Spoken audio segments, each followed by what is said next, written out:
ಚಿಂತನೆಯ ಮುಂದುವರಿಕೆ ಇವತ್ತು ಮತ್ತೆ ನಾವು ಪ್ರಾರಂಭ ಮಾಡ್ತಾ ಇದ್ದೇವೆ. 4ನೇ ದಿನದ ಚಿಂತನೆಗಿಂತ ಹೆಚ್ಚು ಮಂಥನ. ಕೃಷ್ಣಾಷ್ಟಮಿಯ ಬಗ್ಗೆ, ಆ ವ್ರತಾಚರಣೆಯ ಬಗ್ಗೆ, ಜಯಂತಿ ಅನ್ನುವ ನಾಮಕರಣದ ಬಗ್ಗೆ, ರೋಹಿಣಿ ನಕ್ಷತ್ರ ಯೋಗದ ಬಗ್ಗೆ ಏನು ಹೇಳುತ್ತೆ ಅಗ್ನಿ ಪುರಾಣ ಅನ್ನುವುದನ್ನ ನಾವು ನಿನ್ನೆ ದಿವಸ ನೋಡಿದೆವು. ಅದನ್ನ ನೆನಪಿಟ್ಟುಕೊಂಡು ನಾವು ನಾಡಿದ್ದು ಕೃಷ್ಣ ಜಯಂತಿ ಆಚರಿಸಿದರೆ ಹೆಚ್ಚು ಕೃಷ್ಣನಿಗೆ ಪ್ರೀತಿಕರವಾದಂಥ ಕೃಷ್ಣ ಜಯಂತಿ ಆಚರಣೆ ಆಗತ್ತೆ. ಅಲ್ಲಿ ಹೇಳಿರತಕ್ಕಂಥ ವಿಷಯಗಳ ಸ್ಮರಣೆ ಮತ್ತೊಮ್ಮೆ ತೀರಾ ಸಮೀಪದಲ್ಲೇ ನಮಗೆ ಆಗತಕ್ಕಂಥ ಒಂದು ಅವಕಾಶವನ್ನ ಕೃಷ್ಣ ಒದಗಿಸಿದ್ದ. ಮುಂದೆ ಈ ವ್ರತಗಳ ಬಗ್ಗೆ ಹೇಳುವಾಗ ನಾನು ಹೇಳಿದೆ, ವಿಶೇಷವಾಗಿ ಎಲ್ಲ ದಿನಗಳ, ಎಲ್ಲ ಮಾಸಗಳ, ಎಲ್ಲ ತಿಥಿ ವಾರ ನಕ್ಷತ್ರಗಳ ವ್ರತಗಳನ್ನು ಹೇಳ್ತಾರೆ. ಅವು ಎಲ್ಲವೂ ಕೂಡ ಅತ್ಯಂತ ಪ್ರಾಚೀನ ಅಂತ ಹೇಳಲಿಕ್ಕೆ ಬರೋದಿಲ್ಲ. ಕೆಲವರು ಸೇರಿಸಿದ್ದು ಇರಬಹುದು. ನಾನು ಮೊದಲಿನಿಂದ ಹೇಳ್ತಾ ಇದ್ದೇನೆ, ಅಗ್ನಿ ಪುರಾಣ ಬಹಳಷ್ಟು ಭಾಗ ಬದಲಾವಣೆಗಳಾಗಿವೆ, ಬೇಕಾದಷ್ಟು ಬದಲಾವಣೆಗಳಾಗಿವೆ. ಆದರೂ ನಿರ್ವಿವಾದವಾಗಿರತಕ್ಕಂತಹ ವಿಷಯಗಳು, ಬೇರೆ ಪುರಾಣಗಳಲ್ಲಿ ಬಂದಿರತಕ್ಕಂತಹ ವಿಷಯಗಳು, ಶಾಸ್ತ್ರಕ್ಕೆ ಪೂರ್ತಿ ಸಮ್ಮತವಾಗಿರತಕ್ಕಂತಹ ವಿಷಯಗಳಿದ್ದಾಗ ನಾವು ಅದನ್ನ ಅಗ್ನಿ ಪುರಾಣದ ಭಾಗ ಅಂತ ತಿಳ್ಕೊಂಡು ಅನುಸಂಧಾನ ಮಾಡುವುದಕ್ಕೆ ಏನೂ ಅಡ್ಡಿ. ಈ ಎರಡನೇ ಅವರು ಈಗ ನಮ್ಮ ದೈನಂದಿನ ಕಾರ್ಯಕ್ರಮಗಳಲ್ಲಿ ಕೃಷ್ಣಾಷ್ಟಮಿ ಅನ್ನೋದು ನಾವು ವರ್ಷಕ್ಕೊಮ್ಮೆ ಆಚರಿಸುವಂಥ ವೈಷ್ಣವರ ಬಹಳ ಮಹತ್ವದ ಹಬ್ಬ. ಹಾಗೇನೆ ವೈಷ್ಣವರ ಬಹಳ ಮಹತ್ವದ ವ್ರತ ಏಕಾದಶಿ. ಅದನ್ನ ಕೂಡ ಬಹಳ ಕ್ರಿಸ್ಪ್ ಆಗಿ, ಆದರೆ ಬಹಳ ಸುಂದರವಾಗಿ ಹೇಳ್ತದೆ ಅಗ್ನಿ ಪುರಾಣ. ಕೆಲವು ಪುರಾಣಗಳಲ್ಲಿ ಒಂದು ಮಾತಿದೆ, ಏನು ಅಂದ್ರೆ ಶುಕ್ಲ ಪಕ್ಷದ ಏಕಾದಶಿ ಉಪವಾಸ ಮಾಡಿದರೆ ಹೀಗೆ, ಕೃಷ್ಣ ಪಕ್ಷದ ಉಪವಾಸ ಮಾಡಿದರೆ ಹೀಗೆ, ಕಡೆಗೆ ಎರಡೂ ಪಕ್ಷದಲ್ಲಿ ಆಗದೆ ಇದ್ದರೆ ಶುಕ್ಲ ಪಕ್ಷದಲ್ಲಿ ಆದರೂ ಉಪವಾಸ ಮಾಡಿ, ಇಂಥ ಮಾತುಗಳು ಕೆಲವು ಪುರಾಣಗಳಲ್ಲಿವೆ. ಆದರೆ ಅದು ಒಂದೇನು ಅಂತಂದ್ರೆ ಅವೆಲ್ಲ ಒಂದು ರೀತಿಯಿಂದ ಬೇರೆ ಬೇರೆ ಪಕ್ಷಾಂತರಗಳ, ಪೂರ್ವ ಪಕ್ಷಗಳನ್ನ ಅನುವಾದ ಮಾಡಿ ಹೇಳ್ತಕ್ಕಂಥ ಮಾತುಗಳು. ನಿಜವಾದ ಸಿದ್ಧಾಂತ ಏನು, ಪುರಾಣದ ಸಿದ್ಧಾಂತ, ವ್ಯಾಸರ ಅಭಿಮತ, ಅದನ್ನ ಅನೇಕ ಪುರಾಣಗಳಲ್ಲಿ ಬಹಳ ಸ್ಪಷ್ಟವಾಗಿ ಹೇಳಿದ್ದಾರೆ. ಭಾಗವತದಲ್ಲಿ ಹೇಳಿದ್ದಾರೆ, ಬೇರೆ ಪುರಾಣಗಳಲ್ಲಿ ಬಹಳ ಸ್ಪಷ್ಟವಾಗಿ ಬಂದಿದೆ. ಇಲ್ಲಿ ಕೂಡ ಆ ಮಾತಿನ ನಾವು ಅದನ್ನು ನೋಡಿದ್ದೇವೆ. ಹಿಂದೆ ನೋಡಿದಂತಹ ಗರುಡ ಪುರಾಣದಲ್ಲಿ, ಮುಂದೆ ನೋಡುವಂತಹ ವರಾಹ ಪುರಾಣದಲ್ಲಿ ಎಲ್ಲ ಇದೆ. ಅಗ್ನಿ ಪುರಾಣದಲ್ಲೂ ಏಕಾದಶಿ ಬರ್ತದೆ, ಭವಿಷ್ಯ ಪುರಾಣದಲ್ಲಿ ಇದೆಲ್ಲ. ಏಕಾದಶಿ ಬಗ್ಗೆ ಪ್ರತಿಯೊಂದು ಪುರಾಣವು ಬಹಳ ಒತ್ತು ಕೊಟ್ಟು ಹೇಳುತ್ತೆ. ಏಕಾದಶ್ಯಾಂ, ಯಾಕಂದ್ರೆ ಏನು ಹೇಳಿದೆ, ಪಕ್ಷದಲ್ಲಿ ಈ ಎರಡು ಪಕ್ಷ ಇಲ್ಲ. ಶುಕ್ಲ ಪಕ್ಷ ನಮಗೆ ಉಪವಾಸ ಮಾಡಬೇಕು, ಶುಕ್ಲ ಪಕ್ಷ ಮಾಡಿದರೆ ಒಳ್ಳೇದು, ಕೃಷ್ಣ ಪಕ್ಷ ದಿವಸ ಉಪವಾಸ ಮಾಡಿದರೆ ಒಳ್ಳೇದು ಅಂದ್ರೆ ಅದಕ್ಕೆ ಹೇಳ್ತಾರೆ ಅಗ್ನಿ ಪುರಾಣದಲ್ಲಿ ಏಕಾದಶ್ಯಾಂ ನಭುಂಜೀತ ಪಕ್ಷಯೋರುಭಯೋರಪಿ ಅಂತ. ಅದು ಏಕಾದಶಿಗೆ ಶುಕ್ಲ ಪಕ್ಷ ಕೃಷ್ಣ ಪಕ್ಷ ಅಂತ ಇಲ್ಲ. ಹೇಗೆ ಅಂದ್ರೆ ಏಕಾದಶಿ ಇದ್ರೆ ಏಕಾದಶಿ, ಅದು ಶುಕ್ಲ ಪಕ್ಷ ಆದ್ರೂ ಏಕಾದಶಿ, ಕೃಷ್ಣ ಪಕ್ಷ ಅದು ಅದು ಹೇಗೆ ಯಥಾ ಗೌರ್ ನೈವ ಹಂತವ್ಯ ಶುಕ್ಲ ಕೃಷ್ಣ ಅಂತ ಆಚಾರ್ಯರು ಬೇರೊಂದು. ದನದಲ್ಲಿ ದನ ಕೊಲ್ಲಬಾರ್ದು ಅಂದ್ರೆ ಬಿಳಿ ದನ ಕೊಲ್ಲಬಾರ್ದು, ಕಪ್ಪು ದನ ಕೊಲ್ಲಬಾರ್ದು ಅಂತ ಪ್ರಶ್ನೆ ಇಲ್ಲ, ದನ ಕೊಲ್ಲಬಾರ್ದು ಅಷ್ಟೇ. ಅದು ಬಿಳಿ ಆದ್ರೆ ಹಾಗೆ ಶುಕ್ಲ ಕೃಷ್ಣ, ಬಿಳಿ ದನ ಆದ್ರೂ ಕೊಲ್ಲಬಾರ್ದು, ಕಪ್ಪು ದನ ಆದ್ರೂ ಕೊಲ್ಲಬಾರ್ದು. ಬಿಳಿ ಏಕಾದಶಿ ಆದ್ರೂ ಉಪವಾಸ ಮಾಡಬೇಕು, ಕಪ್ಪು ಏಕಾದಶಿ ಆದ್ರೂ ಉಪವಾಸ ಮಾಡಬೇಕು ಅಂತ. ಏಕಾದಶ್ಯಾಂ ನ ಭುಂಜೀತ ಪಕ್ಷಯೋರ್ಭಯೋರಪಿ, ಎರಡೂ ಪಕ್ಷಗಳಲ್ಲಿ, ಅದು ಶುಕ್ಲ ಪಕ್ಷ ಇರಬಹುದು, ಕೃಷ್ಣ ಪಕ್ಷ ಇರಬಹುದು, ಎರಡೂ ಪಕ್ಷಗಳಲ್ಲಿ. ಇನ್ನೊಂದು ತಮಾಷೆ ಏನು ಗೊತ್ತುಂಟ, ನೀವು ಶೈವ ಪಕ್ಷ ಇರ್ಬೋದು, ವೈಷ್ಣವ ಪಕ್ಷ ಇರ್ಬೋದು, ಆದರೆ ಏಕಾದಶಿ ಊಟ ಮಾಡದೆ ಇರೋದು ಒಳ್ಳೇದು ಅಂತ. ಪಕ್ಷಯೋರಪಿ ಅಂದ್ರೆ ನೀವು ಶೈವರು, ಅದು ನಮ್ಗೆ ಸಂಬಂಧಪಟ್ಟ ಶೈವರು ಅಂದ್ರೆ ವಿಷ್ಣು ದ್ವೇಷಿಗಳಲ್ಲ. ಶೈವರು ಈಗ ಶೈವರು ಒಂದು ಸ್ಮಾರ್ಥ ಸಂಪ್ರದಾಯ ಅಂತ ಹೇಳ್ತಾರೆ. ಯಾರು ಹೇಳಿದವರು ವೈಷ್ಣವರಲ್ಲ ಅಂತ? ಸ್ಮಾರ್ತ ಸಂಪ್ರದಾಯ ಅಂದ್ರೆ ವೈಷ್ಣವರಲ್ಲ. ಸ್ಮಾರ್ತ ಅನ್ನೋ ಶಬ್ದವನ್ನು ವೈಷ್ಣವ ಶಬ್ದಕ್ಕೆ ವಿರೋಧಿ ಶಬ್ದವಾಗಿ ಬಳಸ್ತಾರೆ. ಸ್ಮಾರ್ತರು ವೈಷ್ಣವರು, ತಪ್ಪಿದು. ಅದು ನಿನ್ನೆ ಜಯಂತಿ ಅಂತ ಅನ್ನೋ ಶಬ್ದವನ್ನ ತಪ್ಪು ಬಳಸಾಗೆ ಸ್ಮಾರ್ತರು ವೈಷ್ಣವರು ಅನ್ನೋ ತಪ್ಪು. ಯಾಕೆಂದ್ರೆ ಸ್ಮೃತಿಯಲ್ಲಿ ಹೇಳಿದ ಕರ್ಮಗಳನ್ನ ಮಾಡುವವರು ಸ್ಮಾರ್ತರು, ವೈಷ್ಣವರು ಸ್ಮಾರ್ತರು, ಶೈವರು ಸ್ಮಾರ್ತರು. ಅದನ್ನ ಸ್ಮಾರ್ತ ವೈಷ್ಣವ ಅಂತ ಈ ಶಬ್ದವೇ ತಪ್ಪು. ಇದು ಭಾಷಾ ಜ್ಞಾನ ಇಲ್ಲದ ದಡ್ಡರಿಂದ ವ್ಯವಹಾರಕ್ಕೆ ಬಂದ ಶಬ್ದ. ಸ್ಮಾರ್ತರು ವೈಷ್ಣವರು ಸ್ಮಾರ್ತರು, ಶೈವರು ಸ್ಮಾರ್ತರು. ಸ್ಮಾರ್ತರು ಅಂದ್ರೆ ಧರ್ಮಶಾಸ್ತ್ರಗಳಲ್ಲಿ ಸ್ಮೃತಿ ಗ್ರಂಥಗಳಲ್ಲಿ ಹೇಳಿದ ಕರ್ಮಾನುಷ್ಠಾನ ಮಾಡುವ ಅಂತ. ವೈದಿಕರಲ್ಲಿ ವೇದದಲ್ಲಿ ಹೇಳಿದ್ದನ್ನು ಮಾಡುವ, ಈಗ ಇದಾದ್ರೆ ಹೇಳ್ಬೋದು ವೈದಿಕರು ಮತ್ತು ಸ್ಮಾರ್ತರು ಅಂತ. ಅಂದ್ರೆ ವೇದದಲ್ಲಿ ಹೇಳಿದ್ದನ್ನು ಮಾತ್ರ ಮಾಡುವವರು ವೈದಿಕರು, ಸ್ಮೃತಿಯಲ್ಲಿ ಹೇಳಿದ್ದನ್ನು ಮಾಡುವವರು ಸ್ಮಾರ್ತರು. ಆದ್ರೆ ಸ್ಮಾರ್ತ ಮತ್ತು ವೈಷ್ಣವ ಅನ್ನೋ ಶಬ್ದ ಉಂಟಲ್ಲ, ಇದು ಬುದ್ಧಿ ಇಲ್ಲದೆ ಇದ್ದವರು, ಭಾಷಾ ಜ್ಞಾನ ಮತ್ತು ಪ್ರಮೇಯ ಜ್ಞಾನ ಎರಡೂ ಇಲ್ಲದೆ ಇದ್ದವರು ಯಾರೋ ಪ್ರಯೋಗ ಮಾಡಿದ ಶಬ್ದ. ಅದಕ್ಕೆ ಅರ್ಥವೇ ಇಲ್ಲ. ವೈಷ್ಣವರು ಸ್ಮಾರ್ತರು, ಶೈವರು ಸ್ಮಾರ್ತರು. ಸ್ಮಾರ್ತ ಈಗ ಏನಾಗಿದೆ, ವೈಷ್ಣವರು ಅಂದ್ರೆ ಉತ್ತರ ಹಾಕೋರು, ಸ್ಮಾರ್ತರು ಅಂದ್ರೆ ಅಡ್ಡರ. ಇದಕ್ಕೂ ಸಂಬಂಧ ಇಲ್ಲ, ನಾಮಕ್ಕೂ ಈ ಶಬ್ದಗಳಿಗೂ ಸಂಬಂಧ ಇಲ್ಲ. ಅದರಿಂದ ಸ್ಮಾರ್ತರು ಮತ್ತು ವೈಷ್ಣವರು ಅಂದ್ರೆ ವೈದಿಕರು ಮತ್ತು ಪಕ್ಷಯೋ ಉಭಯವನ್ನು, ವೈದಿಕ ಪಕ್ಷದವರಾದರೂ ಅದು ವೇದೋಕ್ತ. ನೀವು ಸ್ಮೃತಿರ್ಥ ಕರ್ಮಾನುಷ್ಠಾನ ಮಾಡುವುದಿದ್ರೆ ಅದು ಸ್ಮೃತಿ. ಈಗ ಉದಾಹರಣೆ ಹೇಳ್ತೇನೆ, ವೈದಿಕ ಸ್ಮಾರ್ತ ಅನ್ನೋದಕ್ಕೆ ಡಿಫರೆನ್ಸ್ ಏನು ಅಂತ. ಈಗ ಹಸ್ತೋದಕ ಪರಿಸಿಂಚನ ಮಾಡ್ತೇವೆ. ಪರಿಸಿಂಚನ ಮಾಡಿ ಪ್ರಾಣಾಯ ಸ್ವಾಹ ಅಪಾನಾಯ ಸ್ವಾಹ ಅಂತ ಪ್ರಾಣಾಗ್ರಹೋತ್ರ ಆಹುತಿ ಕೊಡ್ತೇವೆ. ಅದರ ಮಧ್ಯದಲ್ಲಿ ಈ ಬಲಿಹರಣ ಮಾಡ್ತಾರೆ, ಚಿತ್ರಗುಪ್ತಾಯ ಅದೆಲ್ಲ ಮಾಡ್ತಾರೆ.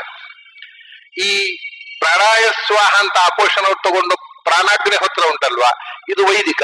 ಆ ಯಮಧರ್ಮ ಚಿತ್ರಾಯ ಚಿತ್ರಗುಪ್ತಾಯ ಉಂಟಲ್ವಾ, ಇದು ಸ್ಮಾರ್ತ ಕರ್ಮ, ಇದು ವೇದದಲ್ಲಿ ಹೇಳಿದ್ದಲ್ಲ. ಆದ್ದರಿಂದ ಶುದ್ಧಾಂಗ ವೈದಿಕವಾದಂತಹ ಪರಿಶೀಲನೆ ಮಾಡೋರು ಅದನ್ನು ಇಡೋಲ್ಲ.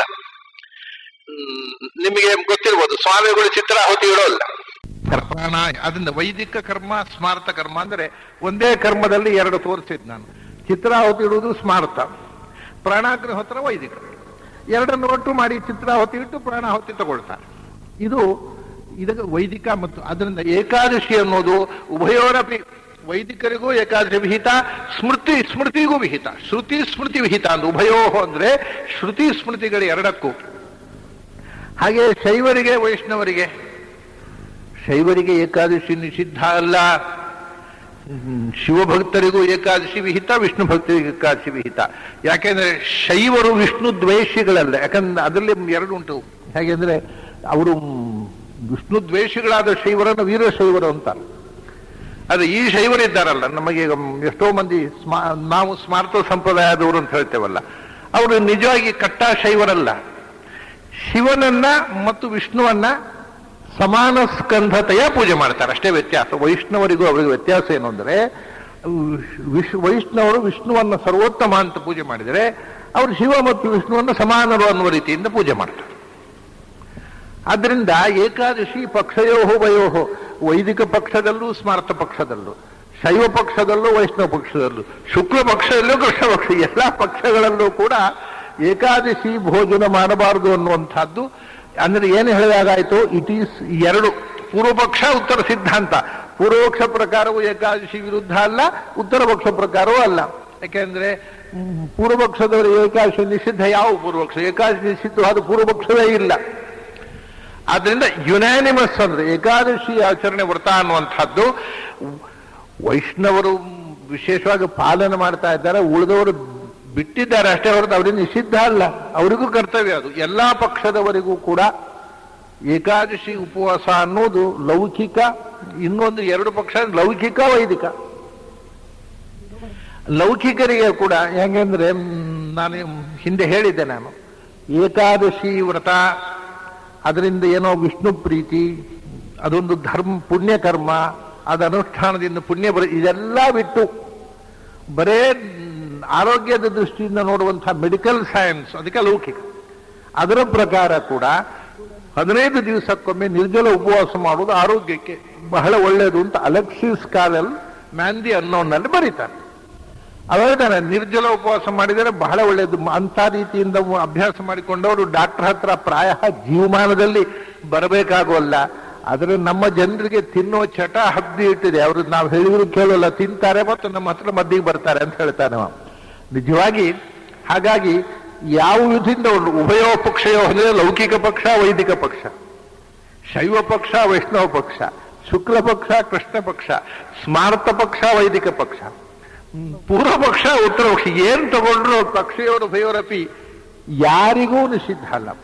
ಆದರೆ ಹಾಗಾದ್ರೆ 15 ದಿವಸಕ್ಕೊಮ್ಮೆ ಏಕಾದಶಿ ಯಾಕೆ ಮಾಡಬೇಕು ಅಂದ್ರೆ ಅದಕ್ಕೊಂದು ಪ್ರಾಚೀನ ಒಂದು ಡಿಸಿಪ್ಲಿನ್ ಬೇಕಲ್ಲ. ಒಬ್ಬೊಬ್ಬರು ಒಂದೊಂದು ಥರ ಮಾಡುವುದಕ್ಕಿಂತ ಅವ್ರು ಹೇಳಿದರು, first day of the fourth night is A fasting day for mind, the 11th day of fourth night is A fasting day for stomach ಅಂತ. ಮೊದಲನೇ ದಿವಸ ಪಾಡ್ಯ ಬುದ್ಧಿಗೆ ಉಪವಾಸ ಮಾಡು. ಆವತ್ತು ಏನೂ ಕೂಡ ಸೀರಿಯಸ್ ಆಗಿ ಓದುವುದು ಬರೆಯುವುದು ಮಾಡಬೇಡ, ರಿಲ್ಯಾಕ್ಸ್ ಮಾಡು. 11ನೇ ದಿವಸ ಹೊಟ್ಟೆಗೆ ರಜೆ ಕೊಡು. ಅಂದ್ರೆ ಬುದ್ಧಿ ಮತ್ತು ಹೊಟ್ಟೆ ಎರಡೂ ಬ್ಯಾಲೆನ್ಸ್ ನಲ್ಲಿ ಆರೋಗ್ಯವಾಗಿರುತ್ತೆ. ಅಜೀರ್ಣವೂ ಆಗೋದಿಲ್ಲ, ಬುದ್ಧಿ ಜಡವೂ ಆಗೋದಿಲ್ಲ, ಹೊಟ್ಟೆಯೂ ಜಡ ಆಗೋದಿಲ್ಲ, ಎರಡೂ ಚುರುಕಾಗಿರುತ್ತೆ ಅಂತ ಹಿಂದಿನವರು. ನಮ್ಮ ದೇಹದಲ್ಲಿ ಇರತಕ್ಕ ಎರಡು ಮುಖ್ಯ ಘಟಕಗಳು ಸ್ಟಮಕ್ ಅಂಡ್ ಮೈಂಡ್, ಅದನ್ನ ಎರಡನ್ನ ಬ್ಯಾಲೆನ್ಸ್ ಮಾಡ್ಲಿಕ್ಕೋಸ್ಕರ ಒಂದು ದಿವಸ ಪೂರ್ತಿ, ಪಾಡ್ಯ ದಿವಸ ಪೂರ್ತಿ ತಲೆಗೆ ರಜೆ. ಪ್ರತಿಪದಿ ನಲಿಖೇತ್ ಪ್ರತಿಪತ್ ಪಾಠಶೀಲಸ್ಯ ವಿದ್ಯೇವ ತನತಾಂಗತ ಅಂತ ವಾಲ್ಮೀಕಿ ಹೇಳ್ತಾನೆ ರಾಮಾಯಣದಲ್ಲಿ.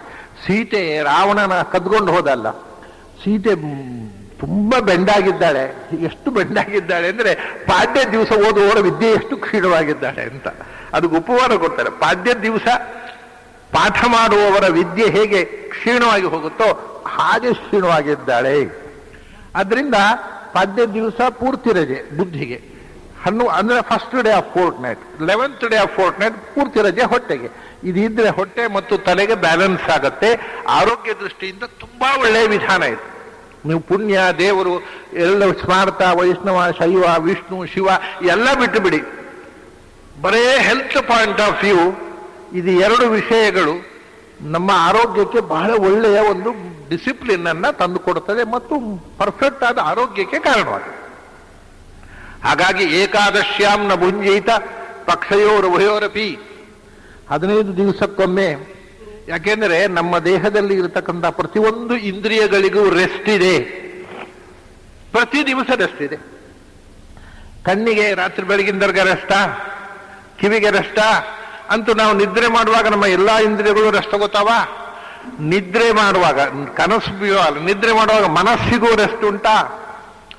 ಆದರೆ ಹೊಟ್ಟೆಗೆ ರೆಸ್ಟ್ ಇಲ್ಲ. ಯಾಕೆಂದ್ರೆ ರಾತ್ರಿ ಮಲಗೋ ಮುಂಚೆ ಪುಷ್ಕಳ ಕಂಠಮಠ ತಿಂದು ಮಲಗೋದು, ಬೆಳಗಾದ ಕೂಡಲೇ ಪುನಃ ಬ್ರೇಕ್ಫಾಸ್ಟು. ಅದರ ರಾತ್ರಿ ಬೆಳಗಿನ ತನಕ ಪಚನೇಂದ್ರಿಯ ಕೆಲಸ ಮಾಡಬೇಕು. ಬೆಳಗಾತ ಎದ್ದು ಕೂಡಲೇ ಪುನಃ ಇವನು ಫಾಸ್ಟೇ ಮಾಡದೆ ಬ್ರೇಕ್ಫಾಸ್ಟ್ ಮಾಡ್ತಾನೆ. ಸರಿ, ಅವು ಬರೇ ಬ್ರೇಕ್ಫಾಸ್ಟ್ ಮಾಡೋದು, ಫಾಸ್ಟ್ ಮಾಡೋದೇ ಇಲ್ಲ. ಫಾಸ್ಟ್ ಮಾಡೋದು ವಿದೌಟ್ ಫಾಸ್ಟಿಂಗ್ ಅವು can he break the fast ಅಂತ. ಅದರಿಂದ ಇದೇನು ವಿಚಿತ್ರ ನಮ್ದು. ಅದಕ್ಕೆ ಹಿಂದೆ ಅವ್ರು ಹೇಳಿದರು, ಆಹಾರವನ್ನ ರಿಡ್ಯೂಸ್ ಮಾಡೋದ್ರಿಂದ ಮತ್ತು ಒಂದು ದಿವಸ ಪೂರ್ಣ ನಿರಾಹಾರನಾಗಿರೋದ್ರಿಂದ ಹೊಟ್ಟೆ ಚುರುಕಾಗಿರುತ್ತೆ. ಅದರಿಂದ ಇಡೀ ದೇಹ ಅಜೀರ್ಣ, ಹೊಟ್ಟೆ ಜಡ ಆಗುವುದರಿಂದಲೇ ರೋಗಗಳು ಬರುವುದು. ಅಜೀರ್ಣ ಪ್ರಭವಾಹ ರೋಗ. ಆದ್ರಿಂದ ಯಾವುದೇ ರೋಗ ಬರಲಿಕ್ಕೆ ಮೊದಲು ಆಗುವ ಇಂಡೈಜೆಷನ್ ಆಗದೆ ರೋಗ ಬರುವುದಿಲ್ಲ. ಅದು ಆಂಟಿಬಾಡಿಯಾಗಿ ಕೆಲಸ ಮಾಡೋದೇ ನಮ್ಮ ಡೈಜೆಸ್ಟಿವ್. ಇದು ಇಂಡೈಜೆಷನ್ ಆಯ್ತು ಅಂದ್ರೆ ನಮ್ಮ ರೆಸಿಸ್ಟೆನ್ಸ್ ಪವರ್ ಹೊರಟೋಯ್ತು ಅಂತ ಅರ್ಥ. ಆದ್ರಿಂದ ಇಂಡೈಜೆಷನ್ ಬರುವುದೇ ಹೊಟ್ಟೆ ತಿಂದದ್ದು ಜಾಸ್ತಿ ಆಗಿ. ಅದರಿಂದ ಏಕಾದಶಿ ನಿರ್ಜಲ ಉಪವಾಸ ಮಾಡುವುದರಿಂದ ಇಂಡೈಜೆಷನ್ ಆಗೋಲ್ಲ, ಅಜೀರ್ಣ ಆಗೋಲ್ಲ, ಯಾವ ರೋಗವೂ ಬರೋಲ್ಲ. 15 ದಿವಸಕ್ಕೊಮ್ಮೆ ತಲೆಗೆ ವಿಶ್ರಾಂತಿ ಕೊಡುವುದರಿಂದ ತಲೆ ಜಡವೂ ಆಗುವುದಿಲ್ಲ, ತಲೆಗೂ ಓದಿದ್ದು ಅಜೀರ್ಣ ಆಗೋದಿಲ್ಲ, ಜೀರ್ಣ ಆಗ್ತಾ ಹೋಗುತ್ತೆ. ಅದಕ್ಕೆ ಒಂದು ದಿವಸ ರೆಸ್ಟ್. ಹೀಗೆ ಹೊಟ್ಟೆಗೆ ಮತ್ತು ತಲೆಗೆ ರೆಸ್ಟ್ ಕೊಡತಕ್ಕಂಥ ಒಂದು ಅತ್ಯಂತ ವೈಜ್ಞಾನಿಕವಾದಂಥ ಒಂದು ಪರಂಪರೆ ಉಪವಾಸ, ಏಕಾದಶಿ ಮತ್ತು ಪಾಡ್ಯ ಅನ್ನುವಂಥದ್ದು. ಅದು ಬರೇ ವೈದಿಕ ಮಡಿವಂತರ ಕರ್ಮ ಅಲ್ಲ, ಮನುಷ್ಯ ಮಾತ್ರದವರು ಆಚರಿಸ್ಬೇಕು. ಅದು ಯಾರು ಯಾವುದೇ ಜಾತಿಗೆ ಮತಕ್ಕೆ ಸಂಬಂಧಪಟ್ಟದಲ್ಲ. ಎಲ್ಲ ಜಾತಿಯವರು, ಎಲ್ಲ ಮತದವರು, ಎಲ್ಲ ಧರ್ಮದವರು ನಿಜವಾಗಿ ಸೈಂಟಿಫಿಕ್ ಆದ ಒಂದು ಜೀವನ ಧರ್ಮ ಅದು. ಹಾಗಾಗಿ ಅದಕ್ಕೆ ಹೊರದು ಏಕಾದಶ್ಯಾಂ ನ ಭುಂಜೀತ ಪಕ್ಷಯೋರುಭಯೋರಪಿ. ಇದಿಷ್ಟು ವೈಜ್ಞಾನಿಕವಾಗಿ ಹೇಳಲಿಕ್ಕೆ ಬರುವಂತಹ ಮಾತು. ಇನ್ನು ಮುಂದೆ ಧರ್ಮಶಾಸ್ತ್ರಕ್ಕೆ ಸಂಬಂಧಪಟ್ಟ ಕೆಲವು ಮಾತುಗಳನ್ನ ಹೇಳ್ತಾರೆ. ಏನು ಅಂದ್ರೆ ಇದಕ್ಕೆ ವೈಜ್ಞಾನಿಕವಾದ ಎಕ್ಸ್ಪ್ಲನೇಷನ್ ಇಲ್ಲ. ಇದರಲ್ಲಿ ಕೆಲವು ಏಕಾದಶಿ ಮತ್ತು ದ್ವಾದಶಿಗಳಲ್ಲಿ ಬರುತ್ತಲ್ಲ ಪಂಚಾಂಗದಲ್ಲಿ ಮತಭೇದ, ಒಂದೊಂದು ಮಠದವರು ಒಂದೊಂದು ಏಕಾದಶಿ ಮಾಡ್ತಾರಲ್ಲ ಒಮ್ಮೊಮ್ಮೆ. ಅದಕ್ಕೆ ಕಾರಣ ಏನು? ಅದಕ್ಕೆ ಶಾಸ್ತ್ರೀಯವಾದ ಕೆಲವು ಕಾರಣಗಳಿವೆ. ಇದು ಇಷ್ಟು ಜನರಲ್. 15 ದಿವಸಕ್ಕೊಮ್ಮೆ ಏಕಾದಶಿ ಆಚರಣೆ ಮಾಡುವುದನ್ನ ಲೌಕಿಕ, ವೈದಿಕ, ಸ್ಮಾರಕ, ವೈದಿಕ ಏನು ಬೇಕಾದರೂ ಯಾರು ವೈಷ್ಣವ, ಶೈವ ಯಾವ ಪಂಥದಲ್ಲೂ ಮತಭೇದ ಇಲ್ಲ. ಆದರೆ ಆ ಏಕಾದಶಿ ಯಾವತ್ತು ಏಕಾದಶಿ, ಉದಾಹರಣೆಗೆ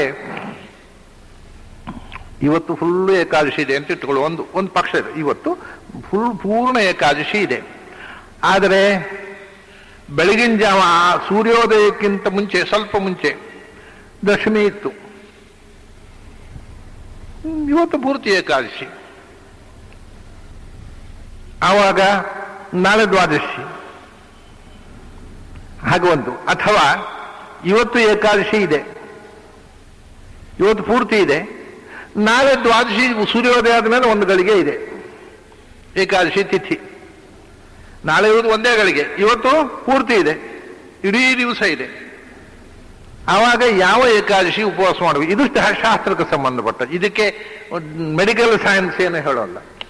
ಇವತ್ತು ಏಕಾದಶಿ ಪೂರ್ಣ ಇದೆ, ನಾಳೆ ಸೂರ್ಯೋದಯದ ಹೊತ್ತಿಗೆ ಒಂಚೂರು ಏಕಾದಶಿ ಇದೆ, ನಾಳೆ ಕೂಡ.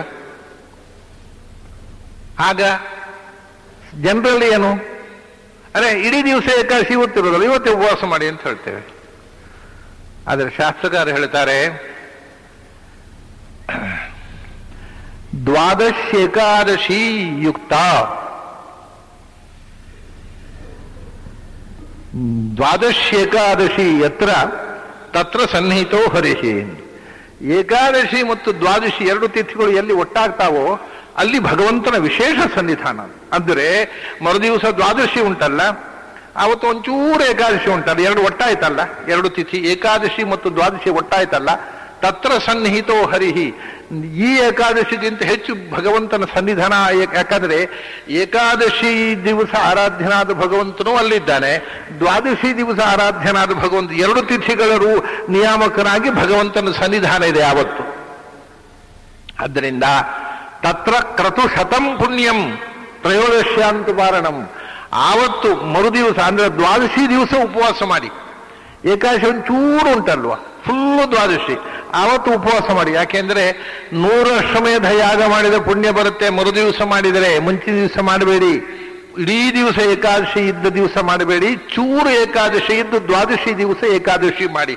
ಮತ್ತೆ ಉಪವಾಸ ಆವತ್ತು ಮಾಡಿ. ಏಕಾದಶಿ ಮಾಡೋದು ಅಂದ್ರೆ ಇನ್ನೊಂದು, ಇದು ಜಯಂತಿ ಹಾಗೆ. ಏಕಾದಶಿ ಅಂದ್ರೆ ಉಪವಾಸ ಅಂತ ಕೆಲವರು ಅರ್ಥ ಮಾಡಿದ್ದಾರೆ, ಅಲ್ಲ. ಏಕಾದಶಿ ಅಂದ್ರೆ ತಿಥಿ. ಈ ಏಕಾದಶಿ ಯಾವತ್ತು ಉಪವಾಸ ಮಾಡಬೇಕು ಅಂದ್ರೆ ಕೆಲವು ಸರ್ತಿ ಏಕಾದಶಿ ಉಪವಾಸ ಮಾಡಬೇಕು, ಕೆಲವೊಮ್ಮೆ ದ್ವಾದಶಿ ಉಪವಾಸ ಮಾಡಬೇಕು. ಇವತ್ತು ಏಕಾದಶಿ ಯಾವಾಗ ಅಂದ್ರೆ ಉಪವಾಸ ಯಾವಾಗ ಅನ್ನೋ ಅರ್ಥದಲ್ಲಿ ಮಾತಾಡ್ತಾರೆ. ಅದಕ್ಕೆ ಪೂರ್ತಿ ಜನರದ್ದು ತಪ್ಪಲ್ಲ. ನಮ್ಮ ಪಂಚಾಂಗದಲ್ಲಿ ವೈಷ್ಣವಾನಾಂ ಏಕಾದಶಿ ಅಂತ ಬರೀತಾರೆ. ಈಗ ಅರ್ಥ ಎಂತದ ಅದಕ್ಕೆ? ವೈಷ್ಣವಾನಾಂ ಉಪವಾಸ ಅಂತ ಬರೀಬೇಕು. ಈ ಕೆಲವರು ತಿದ್ದುಕೊಂಡಿದ್ದಾರೆ. ವೈಷ್ಣವಾನಾಂ ಉಪವಾಸ ಅಂತ ಹೇಳೋದು ಅದು ವೈಷ್ಣವಾನಾಂ ಏಕಾದಶಿ.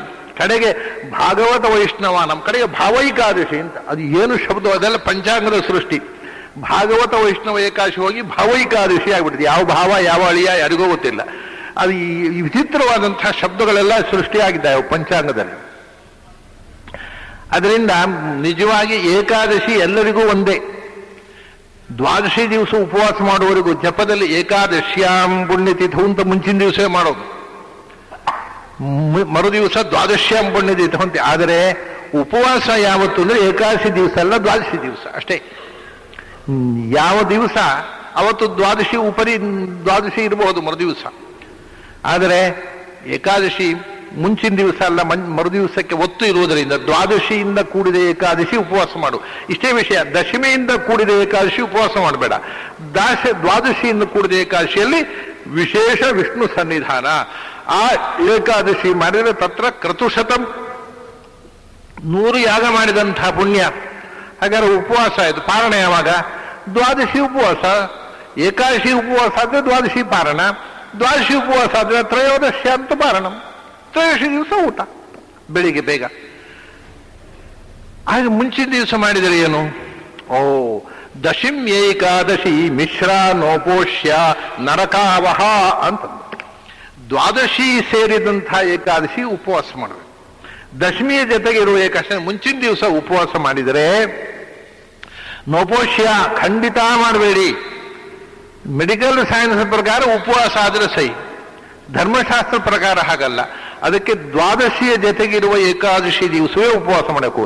ಯಾಕೆಂದ್ರೆ ಅದು 100 ಕ್ರತುಗಳ ಫಲ ಕೊಡುತ್ತೆ, ಇದು ನರಕಕ್ಕೆ ತಳ್ಳುತ್ತೆ ಎಂದು. ತತ್ರ ಕ್ರತುಶತಂ ಪುಣ್ಯಂ, ಇಲ್ಲಿ ನರಕಾವಹ. ಅಷ್ಟೇ ಅಲ್ಲ, ದಶಮಿ ವಿದ್ಧವಾದಂಥ ಮುಂಚೆ ದಶಮಿಯ ಸ್ಪರ್ಶ ಇರುವ ಏಕಾದಶಿ ದಿವಸ ಗೊತ್ತಿಲ್ಲದೆ ಅಥವಾ ಯಾವುದೋ ಮಠದ ಪಂಚಾಂಗ ನೋಡಿ, ತಪ್ಪು ಪಂಚಾಂಗ ನೋಡಿ ಏಕಾದಶಿ ಉಪವಾಸ ಮಾಡಿಬಿಟ್ಲು ಗಾಂಧಾರಿ. ತಸ್ಯಾಹ ಪುತ್ರಶತಂ ನಷ್ಟಂ ಅಂತ ಹೇಳೋದು. ತಪ್ಪು ಏಕಾದಶಿ ಆಚರಣೆ ಮಾಡಿದ್ದರಿಂದ ಅವರ 100 ಜನ ಮಕ್ಕಳು ಸತ್ತರು. ಆದ್ರಿಂದ ಯಾವತ್ತೂ ದಶಮಿಯ ವೇದ ಇರತಕ್ಕಂಥದ್ದು ಉಪವಾಸ ಮಾಡಿದರೆ ಅದು ತುಂಬಾ ದೋಷಗಳಿವೆ ಅದರಲ್ಲಿ ಶಾಸ್ತ್ರೀಯವಾಗಿ. ವೈಜ್ಞಾನಿಕವಾಗಿ ಏನಿಲ್ಲ, ಅದಕ್ಕೆ ಅದೇ ವೈಜ್ಞಾನಿಕವಾಗಿ ಉಪವಾಸ ಅನ್ನೋದು ಯಾಕೆ ಅಗತ್ಯ ಅಷ್ಟೇ. ಅದರಲ್ಲಿ ದಶಮಿ ಇದ್ರೆ ಏನು, ದ್ವಾದಶಿ ಇದ್ರೆ ಏನು, ಇದು ಸೂಕ್ಷ್ಮ ಶಾಸ್ತ್ರಜ್ಞರಾದ ಋಷಿಗಳಿಗೆ ಸಂಬಂಧಪಟ್ಟದ್ದು. ಅದರಿಂದ ಆ ತಿಥಿಗಳ ವೈಬ್ರೇಷನ್ನು ಅದು ನಮ್ಮ ಮೇಲೆ ಮಾಡತಕ್ಕ ಪರಿಣಾಮ, ಇದನ್ನು ಅವರು ಯೋಚನೆ ಮಾಡಿ ಹೇಳ್ತಾರೆ. ಬೇರೆ ಬೇರೆ ತಿಥಿಗಳಲ್ಲಿ ಬೇರೆ ಬೇರೆ ರೀತಿಯ ವೈಬ್ರೇಷನ್ ಇರ್ತದೆ ವಾತಾವರಣದಲ್ಲಿ. ಯಾಕೆಂದ್ರೆ ಆಯಾ ತಿಥಿಗಳ ದೇವತೆಗಳು ಅಂತ ಹೇಳ್ತಾರೆ ಅವರು. ಬೇರೆ ಬೇರೆ ತಿಥಿಗಳಿಗೆ ಬೇರೆ ಬೇರೆ ದೇವತೆಗಳು, ಆ ದೇವತೆಗಳಿಂದ ವಾತಾವರಣದಲ್ಲಿ ಬೇರೆ ಬೇರೆ ವೈಬ್ರೇಷನ್. ಹಾಗಾಗಿ ದಶಮಿಯ ಸ್ಪರ್ಶ ಬಂದ ತಕ್ಷಣ ಅದನ್ನು ಉಪವಾಸ ಮಾಡಿದರೆ ಅದನ್ನು ಕೆಟ್ಟ ಪರಿಣಾಮ ಮಾಡತಕ್ಕಂಥ ವೈಬ್ರೇಷನ್ ವಾತಾವರಣದಲ್ಲಿ ನಿರ್ಮಾಣ ಆಗುತ್ತೆ. ದ್ವಾದಶಿ ದಿವಸ, ದ್ವಾದಶಿ ಸ್ಪರ್ಶ ಇದ್ದ ದಿವಸ ಉಪವಾಸ ಮಾಡಿದರೆ ಒಳ್ಳೆಯ ಪರಿಣಾಮ ಆಗ್ತಕ್ಕಂಥದ್ದು. ಹೀಗೆ ಕ್ರಿಸ್ಪ್ ಆಗಿ ಪ್ರಾಯ ಏಕಾದಶಿ ಬಗ್ಗೆ ಏನು ಹೇಳಬೇಕು ಅದು ಎಲ್ಲವನ್ನೂ ಹೇಳ್ಬಿಟ್ಟು 2 ಶ್ಲೋಕ ತುಂಬಾ. ದಶಮಿ, ಏಕಾದಶಿ, ದ್ವಾದಶಿ 3 ದಿವಸ. ಆಮೇಲೆ ಶ್ರವಣ ನಕ್ಷತ್ರ ಇದ್ರೆ ದ್ವಾದಶಿ ದಿವಸ ಇನ್ನೂ ವಿಶೇಷ. ದ್ವಾದಶಿ ದಿವಸ ಉಪವಾಸ ಮಾಡು, ಶ್ರವಣ ದ್ವಾದಶಿ. ದ್ವಾದಶಿ ದಿವಸ ಶ್ರವಣ ನಕ್ಷತ್ರ ಬಂತು ಅಂತಂದ್ರೆ ಮಹಾವಿಶೇಷ. ಯಾಕೆಂದ್ರೆ ಶ್ರವಣ ನಕ್ಷತ್ರದಲ್ಲಿ ದ್ವಾದಶಿ ದಿವಸ ವಾಮನಾವತಾರ ಆದಂಥದ್ದು. ಹಾಗಾಗಿ ಇದು ವಾಮನ ಪ್ರೀತಿ, ದಧಿವಾಮನ ಪ್ರೀತ್ಯರ್ಥ. ಇದೆಲ್ಲ ಹೇಳ್ತಾರೆ. ಇದು ಏಕಾದಶಿಗೆ ಸಂಬಂಧಪಟ್ಟು ಪ್ರಾಯ ಒಬ್ಬರು ಇಷ್ಟು ತಿಳ್ಕೊಂಡ್ರೆ ಇಡೀ ಜೀವಮಾನದ ಏಕಾದಶಿ ಅನುಷ್ಠಾನಕ್ಕೆ ಒಂದು ಜನರಲ್ ನಾಲೆಜ್ ಸಾಕು. ಅಷ್ಟು ವಿಷಯ ಅಗ್ನಿಪುರಾಣ ಕೊಟ್ಟುಬಿಡುತ್ತೆ. ಹೆಚ್ಚು ವಿಸ್ತಾರ ಹೇಳುವುದಿಲ್ಲ, ಆದರೆ ಅದು ಹೇಳೋದ ವಿಷಯ ಇಲ್ಲ, ಎಲ್ಲ ವಿಷಯ ಹೇಳೋದು. ಆಮೇಲೆ ದೇವರ ಪೂಜೆ. ದೇವರ ಪೂಜೆಯಲ್ಲಿ ಯಾವ್ಯಾವ ಪುಷ್ಪಗಳು, ಭಾರಿ ಪುಷ್ಪಗಳೆಲ್ಲ ಹೇಳಿದ್ದಾರೆ. ಅದರಲ್ಲಿ ಯಾವ ಪುಷ್ಪ ವಿಶೇಷ, ಯಾವ ಪುಷ್ಪ ಯಾವ ದೇವರಿಗೆ ವಿಶೇಷ, ಯಾವ ದೇವರಿಗೆ ಯಾವ ಪುಷ್ಪ ಹಾಕಬಹುದು, ಯಾವುದು ಹಾಕಬಾರದು, ಇದು ಯಾವುದೂ ರಗಳೇ ಇಲ್ಲದಂಥ ಒಂದು ಪುಷ್ಪ ಇದೆ ಅಂತ ಹೇಳ್ತಾರೆ. ದೇವರಿಗೆ ನಾವು ಅಂಗಡಿಯಿಂದ ತಂದ ಪುಷ್ಪ ಅಥವಾ ಕಡೆಗೆ ಬಹಳ ಅಂದ್ರೆ ನಾವೇ ತೋಟದಲ್ಲಿ ಬೆಳೆಸಿದ ಪುಷ್ಪ, ಇದೆಲ್ಲಕ್ಕಿಂತಲೂ ಕೂಡ ನಮ್ಮ ಹೃದಯ ಪುಷ್ಪವನ್ನು ದೇವರಿಗೆ ಅರ್ಪಿಸುವುದು. ಅದಕ್ಕೆ ಭಾವಾಷ್ಟ ಪುಷ್ಪ ವಿಧಿನಾ ಹರಿವರ್ಚಯಾಮಿ. 8 ಬಗೆಯ ಪುಷ್ಪಗಳನ್ನ, ನಮ್ಮ ಹೃದಯದ ತೋಟದಲ್ಲಿ ಅರಳಿದ 8 ಬಗೆಯ ಹೂವುಗಳನ್ನ ಭಗವಂತನಿಗೆ ಅರ್ಪಿಸಬೇಕು. ಇದು ಬಹಳ ವಿಶೇಷ. ನೋಡಿ, ಪ್ರಾಚೀನ ಕಾನ್ಸೆಪ್ಟೇ ಬೇರೆ. ನಮ್ಮ ಈ ಜಡ್ಡು ವೈದಿಕ ಏನು ವೇದಾಭ್ಯಾಸ ಜಡ ಕಥನ್ನು ಮದನ ಅವ್ಯಾವೃತ್ತ ಕೌತೂಹಲ ಅಂತ ಕಾಳಿದಾಸ ಹೇಳಿದ ಹಾಗೆ ಏನೋ ಒಂದು ರಿಜಿಡಿಟಿ ಇಲ್ಲ ಪ್ರಾಚೀನರಲ್ಲಿ. ಅವರ ಧಾರ್ಮಿಕ ಕ್ರಿಯೆ ಅಂದರೆ ಅದು ತುಂಬಾ ಹೃದಯವಂತಿಕೆ. ಹೇಳ್ತಾರೆ, ಹೃದಯದಲ್ಲಿ, ನಿನ್ನ ಹೃದಯದ ತೋಟದಲ್ಲಿ ಅರಳಿದ 8 ಹೂವುಗಳನ್ನ ಭಗವಂತನಿಗೆ ಅರ್ಪಿಸು. ಅದೇ ಪುಷ್ಪ ಪೂಜೆ. ನೀವು ದೇವರಿಗೆ ಹೂವಿನ ಪೂಜೆ, ಹೂವಿನ ಪೂಜೆಗೆ ಇವತ್ತೇನ್ರಿ ಒಂದು ಚೆಂಡಿಗೆ ಭಾರಿ, ಅದು ಅಷ್ಟಮಿ ಹತ್ರ ಬಂತು, ರಾಯರ ಆರಾಧನೆ ಹತ್ರ ಬಂತು, ಒಂದು ಚೆಂಡಿಗೆ 60 ರೂಪಾಯಿ. ನಿಮ್ಮ ಹೃದಯದಲ್ಲಿ ಅರಳುವ ಹೂವಿಗೆ 10 ಪೈಸೆ ಕೊಡೋದು ಬೇಡ್ರಿ. ಹೃದಯದಲ್ಲಿ ಇರುವ ಹೂ ಪುಷ್ಪ, ನಮ್ಮ ಸದ್ಭಾವನೆಯ ಹೂವನ್ನ ದಿನ ಅರ್ಪಿಸಿ 1000 ರೂಪಾಯಿ ಕೊಟ್ಟರು ಸಿಗೋಲ್ಲ ಅದು. ಆದರೆ ನಾವು 10 ಪೈಸೆ ಕೊಡೋದು ಬೇಡ. ಅಂಥ ಪೂಜೆಗೆ ಅರ್ಪಿಸಬೇಕಾದ ಹೂ ಹೇಳ್ತಾರೆ, ಅಹಿಂಸಾ ಪ್ರಥಮಂ ಪುಷ್ಪಂ. ಇದು ಅಗ್ನಿಪುರಾಣದ ಶ್ಲೋಕ, ಬಹಳ ಪ್ರಸಿದ್ಧ. ಅಹಿಂಸಾ ಪ್ರಥಮಂ ಪುಷ್ಪಂ ಪುಷ್ಪಮಿಂದ್ರಿಯ ನಿಗ್ರಹ, ಸರ್ವಭೂತ ದಯಾ ಪುಷ್ಪಂ ಕ್ಷಾಂತಿ ಪುಷ್ಪಂ ಅಥವಾ ಕ್ಷಮಾ ಪುಷ್ಪಂ. ಶಾಂತಿ ಪುಷ್ಪಂ, ಶಾಂತಿ ಪುಷ್ಪಂ, ಕ್ಷಾಂತಿ ಪುಷ್ಪಂ, ಕ್ಷಮಾ ಪುಷ್ಪಂ. 3 ಥರ ಪಾಠಾಂತರಗಳಿವೆ. ಜ್ಞಾನ ಪುಷ್ಪಂ, ತಪಃ ಪುಷ್ಪಂ, ಧ್ಯಾನ ಪುಷ್ಪಂಜ ಸಪ್ತಮಂ, ಸತ್ಯಂಚೈವಾಷ್ಟಮಂ ಪುಷ್ಪಂ ಏಭಿಸ್ತುಷ್ಯತಿ ಕೇಶವ. ಭಗವಂತ ಸಂತೋಷ ಪಡುವುದು ಈ ಪುಷ್ಪಗಳನ್ನು ಅರ್ಪಿಸಿದಾಗ, ಹೊರತು ಅಂಗಡಿಯಿಂದ ತಂದ ಹೂವಿನಿಂದ ಅಲ್ಲ. ನೀವು ಬಂಗಾರದ ಹೂ ತಂದು ಮಾಡಿಸಿ, ಅಂಗಡಿ ಹೂ ಬಿಡಿ, ಬಂಗಾರದ ಕಮಲ, ರವೀಂದ್ರನಾಥ್ ಠಾಗೂರರ ಕಥೆ ಉಂಟಲ್ಲ ಹಾಗೆ ಬಂಗಾರದ ಕಮಲ ಮಾಡಿ ದೇವರೇ ಅರ್ಪಿಸಿ. ಆದರೆ ಈ ಹೃದಯ ಕಮಲವನ್ನ ಭಗವಂತನಿಗೆ ಅರ್ಪಿಸಿದರೆ ಆಗುವ ಸಂತೋಷ ದೇವರಿಗೆ ನಾವು ಬಂಗಾರದ ಹೂ ಅರ್ಪಿಸಿದ್ರೆ ಆಗೋಲ್ಲ. ಅಂದ್ರೆ ಈ ಎಕ್ಸ್ಟರ್ನಲ್ ಆಗಿರತಕ್ಕಂಥ ಎಕ್ಸಿಬಿಷನಿಸಮ್ ಶೋ ಉಂಟಲ್ಲ, ಅದಕ್ಕೆ ಅಧ್ಯಾತ್ಮದಲ್ಲಿ ಸ್ಥಾನವೇ ಇಲ್ಲ. ಅದು ಬೇರೆ. ನಾವು ದೇವರಿಗೆ ಹೂ ತುಳಸಿ ಎಷ್ಟು ಹಾಕಿದರೆ ಅಷ್ಟು ಸಂತೋಷ, ಅದು ಬೇರೆ. ಆದರೆ ಒಳಗಿನ ಹೂ ಮುಖ್ಯ ಅಲ್ವಾ? ಅವ್ರು ಹೇಳ್ತಾರೆ, ದೇವರಿಗೆ ನಾವು ಅರ್ಪಿಸಬೇಕಾದ ಮೊದಲನೇ ಹೂ ಯಾವುದು ಗೊತ್ತಾ? ನಮ್ಮ ಹೃದಯದ ತೋಟದಲ್ಲಿ ಒಂದು ಹೂವನ್ನು ಬೆಳೆಸ್ಬೇಕು. ಯಾವುದು? ಅಹಿಂಸೆ ಎಂಬ ಹೂವನ್ನು ಬೆಳೆಸು. ಅಂದ್ರೆ ನಾನು ಬದುಕಿನಲ್ಲಿ ಯಾರಿಗೂ ತೊಂದರೆ ಮಾಡದಂತೆ ಬದುಕುತ್ತೇನೆ, ಇನ್ನೊಬ್ಬರಿಗೆ ತೊಂದರೆ ಮಾಡೋದಿಲ್ಲ, ಇನ್ನೊಬ್ಬರಿಗೆ ಹಿಂಸೆ ಕೊಡೋಲ್ಲ. ಈ ದೀಕ್ಷೆಯನ್ನು ಬೆಳೆಸಿಕೊ. ಇದು ಹೃದಯದಲ್ಲಿ ಅರಳಿದ ಅಹಿಂಸೆಯ ಹೂ. ಅದು ದೇವರಿಗೆ ಬಹಳ ಇಷ್ಟ. ನೋಡಿ, ಅವರು ಬದುಕಿ ಎಲ್ಲ ದೇವರ ಪೂಜೆ ನಮ್ಮ ಬದುಕಿನ ಕ್ಯಾರೆಕ್ಟರ್ನ ಮೇಲೆ ದೇವರ ಪೂಜೆನೆ. ಅಹಿಂಸಾ ಪ್ರಥಮಂ ಪುಷ್ಪಂ. ನೀನು ಇನ್ನೊಬ್ಬರಿಗೆ ಹಿಂಸೆ ಮಾಡುವುದಿಲ್ಲ ಅನ್ನುವ ದೀಕ್ಷೆ ತೊಡು. ನಿನ್ನ ಹೃದಯದಲ್ಲಿ ಅಹಿಂಸೆಯ ಹೂ ಅರಳಲಿ, ಅದು ದೇವರಿಗೆ ಅರ್ಪಿತವಾಗಲಿ. ಪುಷ್ಪವಿಂದ್ರಿಯ ನಿಗ್ರಹ. ಎರಡನೇ ಹೂ ಯಾವುದು? ಇಂದ್ರಿಯ ಚಾಪಲವನ್ನು ತಡೆ ಹಿಡಿಯತಕ್ಕಂಥ ಇಂದ್ರಿಯ ನಿಗ್ರಹ ಅಂತಕ್ಕಂಥ ಹೂ ನಿನ್ನ ಹೃದಯದ ತೋಟದಲ್ಲಿ ಅರಳಲಿ, ಅದು ಭಗವಂತನಿಗೆ ಅರ್ಪಿಸು. ಮೂರನೇದು ಸರ್ವಭೂತ ದಯಾ ಪುಷ್ಪಂ. ಪ್ರಾಣಿ ಮಾತ್ರವನ್ನ ಪ್ರೀತಿಸು. ಹುಳ ಹುಪ್ಪಟೆ ನರಿ ನಾಯಿಯಿಂದ ಹಿಡಿದು ಮನುಷ್ಯರನ್ನ ಮಾತ್ರ ಅಲ್ಲ, ಸಮಸ್ತ ಪ್ರಾಣಿಯನ್ನು ಪ್ರೀತಿಸು, ಅನುಕಂಪೆ ತೋರು, ದಯೆ ತೋರು. ಅದು ಮೂರನೇ. ಅದು ನಿನ್ನ ಹೃದಯದಲ್ಲಿ ದಯೆಯ ಹೂ ಅರಳಲಿ, ಅದು ಭಗವಂತನ ಅರ್ಪಿತವಾಗಲಿ. ಇದು ಮೂರನೇ ಹೂ. ದಯೆ ಬಂದ ಕೂಡ ನಾಲ್ಕನೇದ್ದು ಕ್ಷಮಾ ಪುಷ್ಪಂ ವಿಶಿಷ್ಯತೆ. ಕ್ಷಮ ಅಂದ್ರೆ ನಮಗೆ ಯಾರು ಅಪಕಾರ ಮಾಡಿದರೋ ಅವರ ಮೇಲೆ ಕೂಡ ದ್ವೇಷ ಭಾವನೆಯನ್ನು ಬೆಳೆಸಿಕೊಳ್ಳದೇ ಇರುವುದು. ಇದು ನಾಲ್ಕನೇ ಹೂ. ಇದನ್ನು ಬೆಳೆಸಿಕೊ. ನಿನ್ನ ಹೃದಯದಲ್ಲಿ ಇನ್ನೊಬ್ಬರ ಬಗ್ಗೆ ದ್ವೇಷ ಇಲ್ಲದೆ ಇರಬೇಕೆ, ಎಲ್ಲದರ ಬಗ್ಗೆ ದಯೆ. ಇದನ್ನ ಹೃದಯದ ತೋಟದಲ್ಲಿ ಈ ಹೂಗಳು ಅರಳಲಿ, ಅದು ಭಗವಂತನಿಗೆ ಸಮರ್ಪಿತವಾಗಲಿ. ಏನು ಚಂದದ ಪೂಜೆ ನೋಡಿ. ಆಮೇಲೆ ಜ್ಞಾನ ಪುಷ್ಪಂ. ಒಳಗಿನಿಂದ ತುಂಬಾ ಅಧ್ಯಯನ ಮಾಡಿ ಜ್ಞಾನಿಯಾಗು. ಹೃದಯದಲ್ಲಿ ಜ್ಞಾನದ ಹೂ ಅರಳಲಿ, ಅದು ಭಗವಂತನಿಗೆ ಐದನೇ ಪುಷ್ಪವಾಗಲಿ. ಅದಕ್ಕೋಸ್ಕರ ತಪಃಪುಷ್ಪಂ. ನಾನಾ ವಿಧವಾಗಿರತಕ್ಕ ವ್ರತಾನುಷ್ಠಾನಗಳು ಮತ್ತು ನಿರಂತರವಾದ ಶಾಸ್ತ್ರ ಚಿಂತನೆ ಅನ್ನತಕ್ಕಂಥ ಪುಷ್ಪ ಅರಳಲಿ ಹೃದಯದಲ್ಲಿ, ಅದು ಭಗವಂತನೇ ಅರ್ಪವಾಗಲಿ. ಅದರ ನಂತರ ಧ್ಯಾನ ಪುಷ್ಪಂ. ಏಳನೇ ಪುಷ್ಪ. ಧ್ಯಾನ ಪುಷ್ಪಂತೂ ಸಪ್ತಮಂ. ಏಳನೇ ಪುಷ್ಪ ಅಂದ್ರೆ ಭಗವಂತನ ಧ್ಯಾನ ಹೃದಯದಲ್ಲಿ. ಆ ಧ್ಯಾನದಲ್ಲಿ ಭಗವಂತ ಕಾಣಿಸಿಕೊಳ್ಳುವಂತಹ ಸ್ಥಿತಿ ಏನಿದೆ, ಆ ಧ್ಯಾನದ ಹೂ ಹೃದಯದಲ್ಲಿ ಅರಳಲಿ, ಅದು ಭಗವಂತನಿಗೆ ಅರ್ಪಿತವಾಗಲಿ. ಕೊನೆಯದು ಎಂಟನೇ ಹೂ ಸತ್ಯಂಚೈವ ಅಷ್ಟಮಂ ಪುಷ್ಪಂ. ಪ್ರಾಣ ಹೋದರೂ ನಾನು ಅಪ್ರಾಮಾಣಿಕತೆಯನ್ನು ಜೀವನದಲ್ಲಿ ಅಳವಡಿಸುವುದಿಲ್ಲ, ಪ್ರಾಮಾಣಿಕನಾಗಿ ಬದುಕುತ್ತೇನೆ ಅನ್ನತಕ್ಕಂಥ ದೀಕ್ಷೆ ತೊಡು.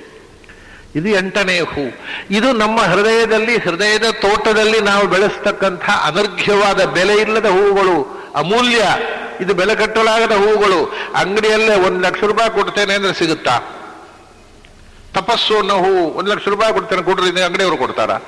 ಧ್ಯಾನ ಅನ್ನೋ ಹೂ ಬೇಕ್ರಿ, 1 ಲಕ್ಷ ರೂಪಾಯಿ ಕೊಡ್ತೇನೆ, 10 ಲಕ್ಷ ರೂಪಾಯಿ ಕೊಡ್ತೇನೆ, 1 ಕೋಟಿ ರೂಪಾಯಿ ಕೊಡ್ತೇನೆ ಅಂದ್ರೆ ಕೊಡ್ತಾರ? ಇದು ಬೆಲೆ ಇಲ್ಲದ ಹೂ.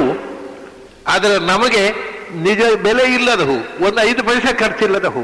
ನಾವೇ ನಮ್ಮ ಹೃದಯದ ತೋಟದಲ್ಲಿ ಬೆಳೆಸಿಕೊಳ್ಳುವ qualities, human qualities, good qualities. ಇಂಥ ಸದ್ಗುಣಗಳ 8 ಸದ್ಗುಣಗಳನ್ನು ಬೆಳೆಸಿಕೋ. ನಿನ್ನ ಹೃದಯದ ತೋಟದಲ್ಲಿ, ಉದ್ಯಾನದಲ್ಲಿ ಈ 8 ಸದ್ಗುಣಗಳು ತುಂಬಿದಾಗ ಈ ಹೂಗಳೇ, ನಿನ್ನ ಹೃದಯೋದ್ಯಾನದಲ್ಲಿ ಅರಳಿದ ಈ ಭಾವಪುಷ್ಪಗಳೇ ಭಗವಂತನಿಗೆ ಅರ್ಪಿಸಬೇಕಾದ ಶ್ರೇಷ್ಠ ಪುಷ್ಪಗಳು. ಏಭಿಹಿ ತುಷ್ಯತಿ. ಈ ಅಷ್ಟಪುಷ್ಪಾರ್ಚನೆ ಉಂಟಲ್ಲ, ಇದರಿಂದ ದೇವರಿಗೆ ಖುಷಿಯಾದಷ್ಟು ನಾವು ಹೊರಗಿನಿಂದ ಹೂಗಳನ್ನ ದೇವರ ಮೇಲೆ ಸುರಿದರೆ ದೇವರಿಗೆ ಅಷ್ಟು ಇಷ್ಟ ಅಲ್ಲ. ಭಾವಾಷ್ಟ ಪುಷ್ಪ ವಿಧಿನಾ ಹರಿಮರ್ಚಯಾಮಿ ಅಂತ. ಇದನ್ನ ನಾರಾಯಣ ಪಂಡಿತಾಚಾರ್ಯರು ಮಧ್ವವಿಜಯದಲ್ಲಿ ಒಂದು ಕಡೆ ಹೇಳ್ತಾರೆ. ಆಚಾರ್ಯರು ದಿನಾಲು ಯಾರು ತಂದುಕೊಟ್ರು ಹೂವನ್ನು ಅರ್ಪಣೆ ಮಾಡ್ತಿದ್ರಂತೆ ಭಗವಂತನಿಗೆ. ಆದರೆ ಅವರು ಹೃದಯದ ಅಷ್ಟವಿಧ ಪುಷ್ಪದಿಂದ ಭಗವಂತನಿಗೆ ಅರ್ಪಣೆ ಪೂಜೆ ಮಾಡ್ತಿದ್ರು ಆಚಾರ್ಯ ಮಧ್ವರು ಅಂತ. ಅದನ್ನ ಆಚಾರ್ಯರ ಪೂಜೆ ಮಾಡುವುದನ್ನ ಕಣ್ಣಾರೆ ಕಂಡ ನಾರಾಯಣ ಪಂಡಿತರು ಇದನ್ನ ಹೇಳ್ತಾರೆ.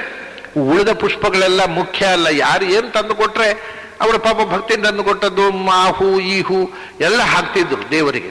ಆದರೆ ಅವರು ಕೊಡ್ತಾ ಇದ್ದ ಹೂ ಅಂದ್ರೆ ಭಾವಪುಷ್ಪ. ಈ ಅಷ್ಟವಿಧ ಪುಷ್ಪದಿಂದ ನಿತ್ಯ ಭಗವಂತನನ್ನು ಅರ್ಚಿಸ್ತಾ ಇದ್ರು ಆಚಾರ್ಯ ಮಧ್ವರು ಅಂತ. ಹಾಗಾಗಿ ಇದು ನಾವು ಭಗವಂತನ ಪೂಜೆಯಲ್ಲಿ ಅರ್ಪಿಸಬೇಕಾದ 8 ಬಗೆಯ ಹೃದಯ ಕುಸುಮಗಳು. ಆಯಿತು.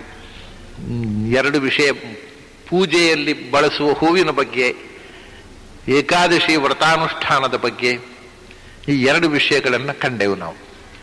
ಇನ್ನು ಹೀಗೆ ಬೇರೆ ಬೇರೆ ವಿಷಯಗಳು, ಇಷ್ಟಾಪೂರ್ತಂ ಮನ್ಯಮಾನ ವರಿಷ್ಠಂ ನಾನ್ಯಚ್ಛೇಯೋ ವೇದಯಂತೆ ಪ್ರಮೂಢಾಹ ಅಂತ ವೇದದಲ್ಲಿ ಬರುತ್ತೆ. ಅವರು ಏನು ಅಂದ್ರೆ ಸುಕೃತೆ ತೇನು ಭೂತ್ವಾ ಇಮಂ ಲೋಕಂ ಹೀನತರಂ ವಾ ವಿಶಂತಿ. ಕೆಲವರು ಬರೇ ಕರ್ಮಠರು, ಅವರು ಇಡೀ ದಿವಸ ಯಜ್ಞ ಯಾಗ ಅಂತ ಮಾಡಿಕೊಂಡಿರ್ತಾರೆ. ಆದರೆ ಅದಕ್ಕಿಂತ ಮಿಗಿಲಾಗಿರ್ತಕ್ಕಂಥ ಭಗವಂತನ ಉಪಾಸನೆ ಮಾಡೋಲ್ಲ. ಭಗವಂತನ ಉಪಾಸನೆ ಇಲ್ಲದೆ ಬರೇ ಯಜ್ಞಯಾಗ ಮಾಡಿ ಏನು ಉಪಯೋಗ ಅಂತ ಬೈತಾರೆ ವೇದದಲ್ಲಿ. ಒಂದ್ ಕಡೆ ಯಜ್ಞಯಾಗಗಳನ್ನ ಪ್ಲವಾಹ್ಯೇತೆ ಅದೃಢ ಯಜ್ಞರೂಪಾ ಅಷ್ಟಾದಶೋಕ್ತಂ ಅವರಂ ಯೇಷು ಕರ್ಮ. ಪ್ಲವಾಹ್ಯೇತೆ ಅದೃಢ ಯಜ್ಞರೂಪ. ಈ ಯಜ್ಞಯಾಗಗಳು ಅಂತಂದ್ರೆ ಭಗವಂತನ ಪ್ರಜ್ಞೆ ಇಲ್ಲದೆ ಮಾಡುವ ಯಜ್ಞಯಾಗಗಳು, ಹೋಮ ಹವನಗಳು. ಏನು ಹೋಮಗಳು? ನವಗ್ರಹ ಹೋಮ, ಆ ಹೋಮ, ಈ ಹೋಮ, ಗಣಹೋಮ, ಚಂಡಿಕಾ ಹೋಮ, ಶ್ರೀ ಹೋಮಗಳೇ ಹೋಮಗಳು. ಎಷ್ಟು ಹೋಮಗಳು, ಏನು ಕಥೆ. ಆದರೆ ಅದರ ಹಿಂದೆ ಇರತಕ್ಕ ಭಗವಂತನ ಎಚ್ಚರ ಇಲ್ಲದೆ ನಾವು ಮಾಡಿಸ್ತಾ ಹೋದರೆ ಕಡೆಗೆ ಏನು ಅಂದ್ರೆ ಅದು ಪ್ಲವಾಹ್ಯೇತೆ ಅದೃಢ ಯಜ್ಞರೂಪಾಹ ಅಂದ್ರು. ತೂತು ಬಿದ್ದ ದೋಣಿಗಳಪ್ಪ ಈ ಯಜ್ಞಗಳು. ನೀನು ಈ ಕಡಲನ್ನ ದಾಟ್ಲಿಕ್ಕೆ ಅದರಲ್ಲಿ ಕೂತು ದಾಟ್ತೇನೆ ಅಂದ್ರೆ ನೀನು ಆ ದಡ ಮುಟ್ಟೋ ಮುಂಚೆ ಮುಳುಗಿ ಹೋಗುತ್ತೆ. ಅದು ತೂತು ಬಿದ್ದ ದೋಣಿ ಅಂತಾರೆ. ಏನು ಕರ್ಮ ಮಾಡಿದರೆ ಏನು, ಎಷ್ಟು ಯಾಗ ಎಷ್ಟು ಯಜ್ಞ ಮಾಡಿದರೆ ಏನು, ತೂತು ಬಿದ್ದ ದೋಣಿಯ ಪಯಣ ಅಂತ.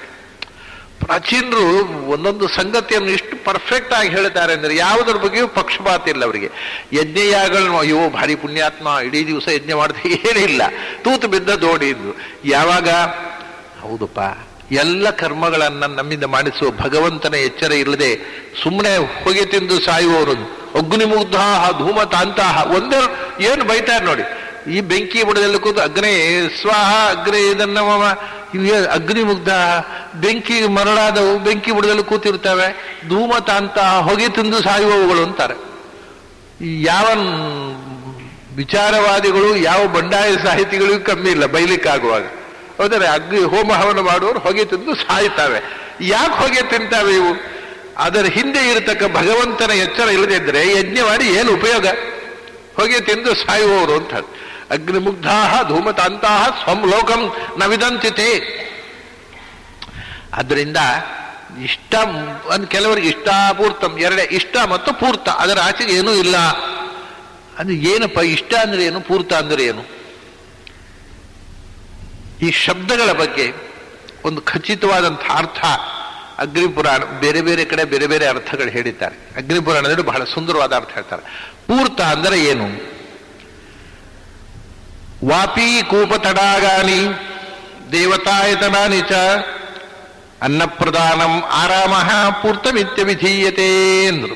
ಪೂರ್ತ ಅಂದ್ರೆ ಸಮಾಜದ ಪೂರ್ಣತೆಗೋಸ್ಕರ ಸಾಮಾಜಿಕ, ನಾವು ಸೋಷಿಯಲ್ ವೆಲ್ಫೇರ್, ಸಾಮಾಜಿಕ ಹಿತಚಿಂತನೆಗೋಸ್ಕರ ಸಾಮಾಜಿಕವಾಗಿ ನಾವು ಮಾಡತಕ್ಕಂಥ ಕೆಲಸಗಳುಂಟಲ್ಲ, ವೈಯಕ್ತಿಕ ಕೆಲಸಗಳಿಗೆ ಇಷ್ಟ ಅನ್ನೋದು, ಸಾಮಾಜಿಕವಾದಂತಹ ಕರ್ತವ್ಯಕ್ಕೆ ಪೂರ್ತ ಅನ್ನೋದು. ಹಿಂದಿನ ಒಬ್ಬ ಮನುಷ್ಯನಿಗೆ 2 ಕರ್ತವ್ಯ ಇದೆ. ಒಂದು ತನ್ನ ಸ್ವಂತದ ಉದ್ಧಾರಕ್ಕೋಸ್ಕರ ಮಾಡುವ ವೈಯಕ್ತಿಕ ಕರ್ಮ, ಮತ್ತೊಂದು ಸಮಾಜಕ್ಕೋಸ್ಕರ ಮಾಡತಕ್ಕಂಥ ಸೋಷಿಯಲ್ ಆಗಿರತಕ್ಕಂಥದ್ದು. ಇದನ್ನೇ ಇಂಡಿವಿಜುವಲ್ ಆಗಿರತಕ್ಕಂಥ ಡ್ಯೂಟಿ ಉಂಟಲ್ಲ, ಅದನ್ನು ಇಷ್ಟ ಅಂತ ಹೇಳ್ತಿದ್ವಿ. ಸೋಷಿಯಲ್ ಡ್ಯೂಟಿ ಉಂಟಲ್ಲ, ಅದನ್ನು ಪೂರ್ತ ಅಂತ ಹೇಳ್ತಾರೆ. ಇದು ಪ್ರಾಚೀನ ಶಬ್ದ. ಪೂರ್ತ ಅಂದ್ರೆ ಸಾಮಾಜಿಕವಾಗಿ ನಾವು ಮಾಡಬೇಕಾದ, ಸಮಾಜ ಜೀವಿಗಳಾಗಿ ನಾವು ಸಮಾಜಕ್ಕೆ ಮಾಡಬೇಕಾದ ಕಾಂಟ್ರಿಬ್ಯೂಷನ್, ಅದು ಪೂರ್ತ. ನಮ್ಮ ವೈಯಕ್ತಿಕವಾದಂತಹ ಅಭ್ಯುತ್ಥಾನಕ್ಕೋಸ್ಕರ ನಾವು ಮಾಡುವ ನಮ್ಮ ವೈಯಕ್ತಿಕ ಕರ್ಮಗಳು ಇಷ್ಟ. ಇದು ಜನರಲ್ ಆಯಿತು. ಅದನ್ನು ಒಂದು ಲಿಸ್ಟ್ ಮಾಡ್ತಾರೆ. ಪೂರ್ತ ಅಂದ್ರೆ ಸೋಷಿಯಲ್ ಡ್ಯೂಟೀಸ್, ಏನು ಕೆಲಸ ಸಾಮಾಜಿಕವಾಗಿ ಮಾಡಬಹುದು ಒಂದು ಕಾಲದಲ್ಲಿ. ಈಗ ಅದು ಪೂರ್ತಿ ಅಪ್ಲೈ ಆಗೋದಿಲ್ಲ, ಯಾಕೆಂದ್ರೆ ಈಗದ ಜೀವನ ಕ್ರಮ ಬೇರೆ ಆಗಿದೆ. ಹಿಂದೆ ಹೇಳಿದ್ರು ಸಾಮಾಜಿಕವಾಗಿ ಮಾಡಬಹುದಾದ ಮುಖ್ಯ ಕರ್ಮಗಳು ಹೇಳಿದ್ರು ವಾಪಿ ಕೂಪ ತಡಾಗ. ಬಹಳ ಮಹತ್ವದ ಕೆಲಸ. ಎಲ್ಲಿ ಸಾಧ್ಯವೋ ಅಲ್ಲಿ ಸಾರ್ವಜನಿಕವಾಗಿ ಬಾವಿಗಳನ್ನು ತೋಡಿಸು. ಎಷ್ಟು ಅಗತ್ಯ ಹೌದಾ? ಸಾರ್ವಜನಿಕವಾದ ಬಾವಿಗಳು. ಅದರಲ್ಲಿ ವಾಪಿ ಅಂತಂದ್ರೆ with steps, well with steps, ಇಳಿ ಬಾವಿ, ಕೂಪ, ಸೇದುವ ಬಾವಿಗಳು, ತಟಾಕ, ಸ್ನಾನಕ್ಕೋಸ್ಕರ, ನೀರು ಕುಡಿಯುವುದಕ್ಕೋಸ್ಕರ, ಬಟ್ಟೆ ಒಗೆಯುವುದಕ್ಕೋಸ್ಕರ ಕೆರೆಗಳು. ಕೆರೆ, ಬಾವಿ, ಇಳಿ ಬಾವಿ. ಇದನ್ನ ಸಾಮಾಜಿಕ ಮನೆಗಲ್ಲ, ನಮ್ಮ ತೋಟದಲ್ಲೆಲ್ಲ ಊರಿನವರ ಉಪಕಾರಕ್ಕೋಸ್ಕರ ಕೆರೆ, ಬಾವಿ, ತಟಾಕಗಳನ್ನು ತೋಡಿಸುವುದು ಇದು ಪೂರ್ತ ಸೋಷಿಯಲ್ ಡ್ಯೂಟಿ ಅಂತ ಹೇಳಿದ್ರು. ಈಗ ನೀವು ಹಿಂದಿನವರು ಊರಿನವರ ಉಪಕಾರಕ್ಕೋಸ್ಕರ ಅಂತ ಕಟ್ಟಿಸಿದ ಬಾವಿಗಳನ್ನ, ಕೆರೆಗಳನ್ನ ಮಣ್ಣು ಹಾಕಿ ಮುಚ್ಚಿ ಟ್ಯಾಪ್ ವಾಟರ್ ಫಿಕ್ಸ್ ಮಾಡ್ತಾ ಇದ್ದಾರೆ. ಅದರಿಂದ ತಲೆಗೆಟ್ಟ ಮಂದಿ ಬೆಳೆದಾಗಿದೆ. ಇನ್ನಂಥದ್ದು ಹಿಂದೆ ಮಾಡಿದ್ದನ್ನು ಮುಚ್ಚುತ್ತಾ ಇದ್ದಾರೆ ಜನ. ಅದು ಮುಚ್ಚಿದ್ರಿಂದ ಇಡೀ ಗ್ರಾಮಕ್ಕೆ ಎಷ್ಟು ಅನಿಷ್ಟ ಆಗುತ್ತೆ. ನೀರಿನ ಕೊರತೆ, ನೀರು ನಿಲ್ಲುವಂತಹ ಎಲ್ಲ. ನೀವು ಬೆಂಗಳೂರಿಗೆ ಹೋದ್ರೆ ಅಲ್ಲಿ ಸುಮಾರು ಕೆರೆ ಅಂತ ಉಂಟು ಹೆಸರು. ಕೆರೆ ಅಂತ ಹೆಸರು ಮಾತ್ರ, ಅಲ್ಲಿ ಇರುವುದು ಊರು. ಯಾಕಂದ್ರೆ ಹಿಂದೆ ಕೇಳಿ ಅದೇನ್ರಿ ಕೆರೆ ಅಂದ್ರೆ, ಅದು ಹೊಸಕೆರೆ ಅಲ್ಲ. ಹೊಸಕೆರೆ ಈಗ ಹಳೆಯ ಕೆರೆ ಎಲ್ಲ ಹೊಸಕೆರೆ ಇಲ್ಲ. ಅಲ್ಲಿ ಕೆರೆ ಇತ್ತಂತೆ, ಅದಕ್ಕೆ ಮತ್ತೆ ಅಚ್ಚಮ್ಮನ ಕೆರೆ, ಆ ಕೆರೆ, ಈ ಕೆರೆ ಹೆಸರು. ಅದು ಹಿಂದೆ ಕೆರೆ ಇತ್ತಂತೆ, ಆಮೇಲೆ ಅದನ್ನು ಮುಚ್ಚಿ ಊರಿಗೂ ಮಾಡಿದ್ದಾರೆ. ಈಗಲೂ ಹೆಸರು ಕೆರೆ. ಹಾಗೆ ಒಂದು ಕಾಲದಲ್ಲಿ ಸಮಾಜದ ಉಪಯೋಗಕ್ಕೋಸ್ಕರ ಅಲ್ಲಲ್ಲಿ ಕೆರೆಗಳನ್ನು ಮಾಡಿ ನೀರು ನಿಂತು. ಈಗ ನೋಡಿ, ಮಳೆ ನೀರನ್ನು ನೀವು ಮನೆಯಲ್ಲೇ ಟ್ಯಾಂಕ್ ಮಾಡಿ ಸ್ಟೋರೇಜ್ ಮಾಡಿ ಪಿಟ್ ಮಾಡಿ ವಾಟರ್ ಸಪ್ಲೈ ಆಗ್ತಿತ್ತು. ಅದರಿಂದ ಹೇಳಿದ್ರೆ ಇದು ಬಹಳ ಮನುಷ್ಯನಿಗೆ ಅತ್ಯಂತ ಜೀವನಕ್ಕೆ ಮುಖ್ಯವಾದ ಸಂಗತಿ. ಅದರಿಂದ ಕೆರೆ ಬಾವಿ ಯಾರು ತೋಡಿಸ್ತಾನೆ ಅವನು ಸೋಷಿಯಲ್ ಆಗಿ ಮಾರಬಹುದಂತ ದೊಡ್ಡ ಕೊಡುಗೆ ಅದು. ವಾಪಿಗೂಪ ತಡಾಗಾನಿ ದೇವತಾಯತನಾನೇ ಚ. ಒಂದು ಊರಿನಲ್ಲಿ ದೇವಸ್ಥಾನ ಇಲ್ಲ, ಆ ಊರಿಗೆ ಎಲ್ಲರಿಗೂ ಆರಾಧನೆಗೆ ಅನುಕೂಲ ಆಗುವಂತೆ ದೇವಸ್ಥಾನ ಕಟ್ಟಿಸುವುದು, ಅಥವಾ ಹಳೆಯದಾಗಿದ್ದರೆ ದೇವಸ್ಥಾನ ಜೀರ್ಣೋದ್ಧಾರ ಮಾಡಿಸುವುದು, ಅಲ್ಲಿ ಪೂಜೆ ಪುನಸ್ಕಾರ ನಡೆದಿದೆ ಇದ್ರೆ ಪೂಜೆ ವ್ಯವಸ್ಥೆ ಮಾಡಿಸುವುದು. ಇದು ಇನ್ನೊಂದು ಒಳ್ಳೆಯ ಕೆಲಸ. ವಾಪಿ ಕೂಪ ತಡಾಗಾನಿ ದೇವತನಾಯ ನಾಂಚ. ಆಮೇಲೆ ಅನ್ನಪ್ರದಾನ. ಯಾರು ಹಸಿದವರು ಬಂದರು, ನಮ್ಮ ಊರಿಗೆ ಯಾರಾದ್ರೂ ಹಸಿದವರು ಬಂದು ನಮ್ಮ ಮನೆ ಬರಲಿ ಅಂತ ಮನೆ ಕರ್ಕೊಂಡು ಹೋದ, ಊಟ ಮಾಡಿಸಿದ, ಕಳಿಸಿದ. ಈಗ ಯಾರು ಬರಲ್ಲ, ಯಾಕಂದ್ರೆ ಹೊರಡ್ತಾರೆ. ಈಗ ಹಿಂದೆ ಹೋಟೆಲ್ಗಳು ಇರಲಿಲ್ಲಲ್ಲ. ಮತ್ತೆ ಅಷ್ಟೇ ಅಲ್ಲ, ಅನ್ನವನ್ನ ದುಡ್ಡಿಗೋಸ್ಕರ ಮಾರುವುದು ಮಹಾಪಾಪ ಅಂತ ತಿಳಿದ ದೇಶ ಇದು. ಅದರಿಂದ ಮನೆಗೆ ಯಾರು ಮಧ್ಯಾಹ್ನದ ಹೊತ್ತಿಗೆ ಮನೆ ಬಂದ್ರೆ ಊಟ ಮಾಡಿ ಕಳಿಸು. ಹಾಗೆ ಕಳಿಸ್ಲಿಕ್ಕಿಲ್ಲ, ಊಟ ಮಾಡಿಕೊಂಡು ಹೋಗಿ ಅಂತ. ಹಿಂದೆ ಕ್ರಮ ಏನಿತ್ತು ಅಂದ್ರೆ, ಮನೆಯಲ್ಲಿ ಮಧ್ಯಾಹ್ನ ದೇವರ ಸಮರ್ಪಣೆ ಪೂಜೆ ಆದ್ಮೇಲೆ ಒಂದು 10 ನಿಮಿಷ ಹೆಬ್ಬಾಗ್ಲಲ್ಲಿ ನಿಲ್ಬೇಕಂತೆ ಅವನು ಯಜಮಾನ. ಯಾಕೆಂದ್ರೆ ಯಾರಾದ್ರೂ ನಮ್ಮ ಊರಿನ ಮನೆ ಎದುರು ದಾರಿಯಲ್ಲಿ ಮಾಡ್ಕೊಂಡು ಹೋಗಿದ್ದು ಕರೆದು ಊಟ ಹಾಕಿ ಆಮೇಲೆ ತಾನು ಅಂಥ ಅತಿಥಿಗಳಿಗೋಸ್ಕರ ಕಾಯ್ಬೇಕು. ಒಂದು 10 ನಿಮಿಷ ಕಾದು ಯಾರಾದ್ರೂ ಹಸಿದವರು ಪರ ಊರಿನಿಂದ ಬಂದವರು ಇದ್ದಾರೋ ಅವರಿಗೆ ಊಟ ಹಾಕಿ. ಇದು ಇನ್ನೊಂದು ಸೋಷಿಯಲ್ ಆಗಿ. ಬಾಯಾರಿಕೆ ಬಂದವರು ಇದು ಎಲ್ಲಿ ತನಕ ಅಂದ್ರೆ, ನನಗೆ ಈಗಲೂ ನೆನಪಿದೆ. ನಾನು ಚಿಕ್ಕವನಿದ್ದಾಗ ಆ ಕಡೆ ಬ್ರಹ್ಮಾವರದ ಕಡೆಯಿಂದ ಒಬ್ರು ಒಂದು ಸರ್ತಿ ಮನೆಗೆ ಬಂದರು. ಮಧ್ಯಾಹ್ನ ಊಟ ಎಲ್ಲ ಆಗಿರ್ಬೇಕು ಅವರಿಗೆ. ಎಲ್ಲ ಮಠದಲ್ಲಿ ಎಲ್ಲ ಊಟ ಮಾಡಿ, ನಮ್ಮ ಉಡುಪಿಯಲ್ಲಿ ಇಲ್ಲೇ ಪೇಟೆಯಲ್ಲಿ ಇತ್ತು ನಮ್ಮ ಮನೆ. ಆವಾಗ ಮನೆ ಬಂದರು, ನಮ್ಮ ತಂದೆಯವರಿದ್ರು. ಅವ್ರಿಗೆ ಬಾಬಾ ಬೇಸಿಗೆ ನೀರು ಕೊಂಡಿದ್ದು, ಒಂದಿಷ್ಟು ಬೆಲ್ಲ ನೀರು ಕೇಳಲಿಕ್ಕೆ ಬಂದವರು. ಅವರು ಬೆಲ್ಲ ನೀರು ಕುಡಿದು ಹೋಗುವವರು. ತಂದೆಯವರು ಕೇಳಿದ್ರು, ಕೈಯಲ್ಲಿ ಒಂದು ತಂಬಿಗೆ ಇತ್ತು. ಏನು ಕತೆ, ಎಲ್ಲಿಂದ ಬಂದದ್ದು ನೀವು? ಅದಕ್ಕೆ ಅವ್ರು ಹೇಳಿದ್ರು, ನಾವು ಆ ಕಡೆ ಬ್ರಹ್ಮಾವರ ಕಡೆ, ಆರೂರು ಕಡೆಯವರು, ನಾವು ಪ್ರತಿ ವಾರ ಬರ್ತೇವೆ ಉಡುಪಿಗೆ. ಯಾಕೆಂದ್ರೆ ಒಂದು ಮನೆಯಲ್ಲಿ ಹಸು ಸಾಕ್ತೇವೆ ನಾವು. ತಂದೆಯವರು ಹೇಳಿದ್ರು, ನೀವು ಯಾವ್ಯಾವುದೋ ಅಂಗಡಿಯೆಲ್ಲ ಸುತ್ತಾಡುದು ಯಾಕೆ? ನೀವು ತುಪ್ಪ ಹೇಗೂ ವಾರಕ್ಕೆ ತರ್ತೀರಲ್ವಾ, ಪ್ರತಿ ವಾರ ನಮಗೆ ಕೊಟ್ಟು ಬಿಡಿ ಅಂದರು. ಒಂದು ತುಪ್ಪಕ್ಕೊಂದು ಗಿರಾಕಿ ಆಯ್ತಾ, ಅವ್ರಿಗೆ ಭಾರಿ ಖುಷಿ ಆಯ್ತು. ಆಮೇಲೆ ಹೇಳಿದ್ರು, ನೀವು ತುಪ್ಪ ಇಲ್ಲಿ ಕೊಟ್ಟು ಊಟಕ್ಕೆ ಎಲ್ಲಿ ಹೋಗುವಾಗ ಇಲ್ಲೇ ಊಟ ಮಾಡಿ. ಸೊ ಪ್ರತಿ ವಾರ ಒಂದು ತಮ್ಮಿಗೆ ತುಪ್ಪ ತಂದು ಅದರ ದುಡ್ಡು ಹಿಡ್ಕೊಂಡು ಹೋಗ್ತಿದ್ರು ಹೋಗುವಾಗ. ನಮ್ಮ ಮನೆಯಲ್ಲಿ ಊಟ ಪ್ರತಿ ವಾರ ಬಂದರೆ ನಮ್ಮ ಮನೇಲಿ ಊಟ ಮಾಡಿ ಮಲ್ಕೊಂಡು ಸಾಯಂಕಾಲ ಬಾಯಾರಿಕೆ ಕೊಡೋದು ಬರ ಹೋಗೋದು ಅವರು. ಹೀಗೆ ಅಂದ್ರೆ ಹಿಂದಿನ ಕ್ರಮ ಹೇಳೋದು. ನೀವು ಯಾರಾದ್ರೂ ವ್ಯಾಪಾರಿಗಳು ಬಂದರೆ ಊಟ ಮಾಡಿ ಹೋಗಿ ಅಂತ ಹೇಳ್ತೇವೆ ನಾವು. ಅವನು ಹೋದ್ರೆ ಸಾಕು, ಅವರು ಗಿರಾಕಿ ತುಪ್ಪ ಮಾಡಿ ಅವರಿಗೆ ಊಟ ಆದ್ಮೇಲೆ ಆ ಸಂಬಂಧ ಎಷ್ಟು ಬೆಳೀತು ಅಂದ್ರೆ, ಅವರ ಮಗ ಉಡುಪಿ ಕಲೀಲಿಕ್ಕೆ ಬಂದಾಗ ನಮ್ಮ ತಂದೆಯವರು ಹೇಳಿದ್ರು, ಅವ್ರು ಎಲ್ಲಿರ್ತಾನೆ ನಿಮ್ಮ ಮಗ? ಎಲ್ಲೋ ಗೊತ್ತಿಲ್ಲ, ಇನ್ನೆಲ್ಲ ಮಠದಲ್ಲಿ ರೂಮ್ ಉಂಟಾ ನೋಡ್ಬೇಕು. ಬೇಡ, ನಮ್ಮ ಮನೆಯಲ್ಲೇ ಇರ್ಲಿ. ಸೊ ಬರೇ ತುಪ್ಪದ ವ್ಯಾಪಾರದಿಂದ ಬೆಳೆದ ನಂಟು ಅವರು ಉಡುಪಿ ಬಂದಾಗೆಲ್ಲ ನಮ್ಮನೇಲೆ ಊಟ ಮಾಡಿಕೊಂಡು ಹೋಗೋದು. ಆಮೇಲೆ ಅವರ ಮಗ ಕಲಿತು ಅಭ್ಯಾಸ ಪೂರ್ತಿ ಅವನ ಅಧ್ಯಯನ ಮುಗಿದು ಊರಿಗೆ ಮಾಸ್ತರಿಕೆಗೆ ಹೋಗೋ ತನಕವೂ ನಮ್ಮನೆಯಲ್ಲೂ ವಾಸ ಮಾಡಿದ.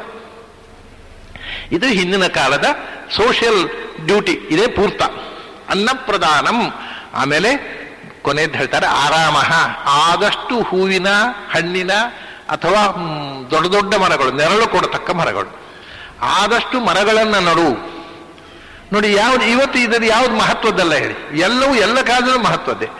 ಇದು ಸಮಾಜಕ್ಕೆ ನೀನು ಕೊಡತಕ್ಕಂಥ ದೊಡ್ಡ ಕೊಡುಗೆ. ಮರ ಹಿಂದಿನ ಕಾಲದಲ್ಲಿ ಪ್ರತಿಯೊಂದು ಊರಿನಲ್ಲಿ ಒಂದು ಅಶ್ವತ್ಥ ಮರ ನಡುತ್ತಿದ್ರು. ಒಂದು ಊರಿನಲ್ಲಿ ಯಾವ ಊರಿಗೆ ಹೋದರೂ ಅಲ್ಲಿ ಒಂದು ಅಶ್ವತ್ಥ ಮರ ಇರ್ತಿತ್ತು. ಯಾಕೆಂದ್ರೆ ಆ ಯಾವ ಗ್ರಾಮದಲ್ಲಿ ಸಮೃದ್ಧವಾದ ಅಶ್ವತ್ಥದ ಒಂದು ಮರ ಬೆಳೀತೋ ಅಲ್ಲಿ ಆಕ್ಸಿಜನ್ ಸಪ್ಲೈಗೆ ಕೊರತೆ ಇರಲ್ಲ. ಇವತ್ತು ಗೊತ್ತಿದೆ ನಮಗೆ, ಅಶ್ವತ್ಥ ಮರದಷ್ಟು ನಮಗೆ ಆಕ್ಸಿಜನ್ ಕೊಡ್ತಕ್ಕಂಥ ಬೇರೆ ಮರವೇ ಇಲ್ಲ, ಹೈಯೆಸ್ಟ್ ಆಕ್ಸಿಜನ್ ಕೊಡುವಂಥದ್ದು. ಅದರಿಂದ ಎಲ್ಲಿ ತನಕ ಅಂದರೆ ಇವತ್ತು ಸಂಶೋಧನೆಯಿಂದ ಸ್ವಲ್ಪ ಮಟ್ಟಿಗೆ ಅದು ಪ್ರೂವ್ ಆಗಿದೆ, ಅಶ್ವತ್ಥ ಮರದ ಗಾಳಿ ಸೇವನೆಯಿಂದ ಬಂಜೆಯರಿಗೆ ಗರ್ಭಾಧಾನ ಆಗುವ ಸಾಧ್ಯತೆ ಇದೆ. ಅದು ಆಕ್ಸಿಜನ್ ಅಷ್ಟೇ ಅಲ್ಲ, ಎಷ್ಟೋ ಹಿಂದೆ ಮಕ್ಕಳಾಗದಿದ್ರೆ ಅಶ್ವತ್ಥ ಪ್ರದಕ್ಷಿಣೆ ಅಂತ ಹೇಳ್ತಿದ್ದು ನೋಡಿ, ಅದು ತಮಾಷೆ ಅಲ್ಲ.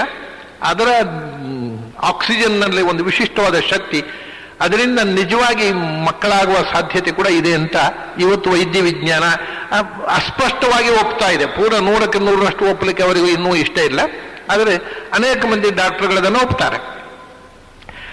ಅದು ಯಾಕೆ ಆದ್ರಿಂದ ಇಡೀ ಊರಿನ ಆರೋಗ್ಯಕ್ಕೆ ಅದು ಒಂದು ಅಶ್ವತ್ಥ ಮರ ಒಂದು ಗ್ರಾಮಕ್ಕೆ ಸಾಕು, ಅಷ್ಟು ಆಕ್ಸಿಜನ್ ಸಪ್ಲೈ ಮಾಡುತ್ತೆ ಅದು.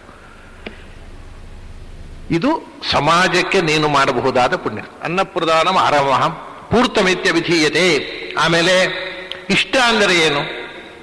ಅಗ್ನಿಹೋತ್ರಂ ತಪಸ್ಸತ್ಯಂ ವೇದಾನಾಂಚಾನುಪಾಲನಂ. ಹೌದು, ಅಗ್ನಿಹೋತ್ರಂ ತಪಸ್ಸತ್ಯಂ. ಅಗ್ನಿಹೋತ್ರಂ ಯಾವಜ್ಜೀವಂ ಅಗ್ನಿಹೋತ್ರಂ ಜುಹೋತಿ. ಮನೆಯಲ್ಲಿ ನನ್ನ ಸ್ವಂತ ನಿತ್ಯ ಕರ್ಮವಾಗಿ ಅಗ್ನಿಮುಖದಿಂದ ಭಗವಂತನ ಆರಾಧನೆ ನಿತ್ಯ.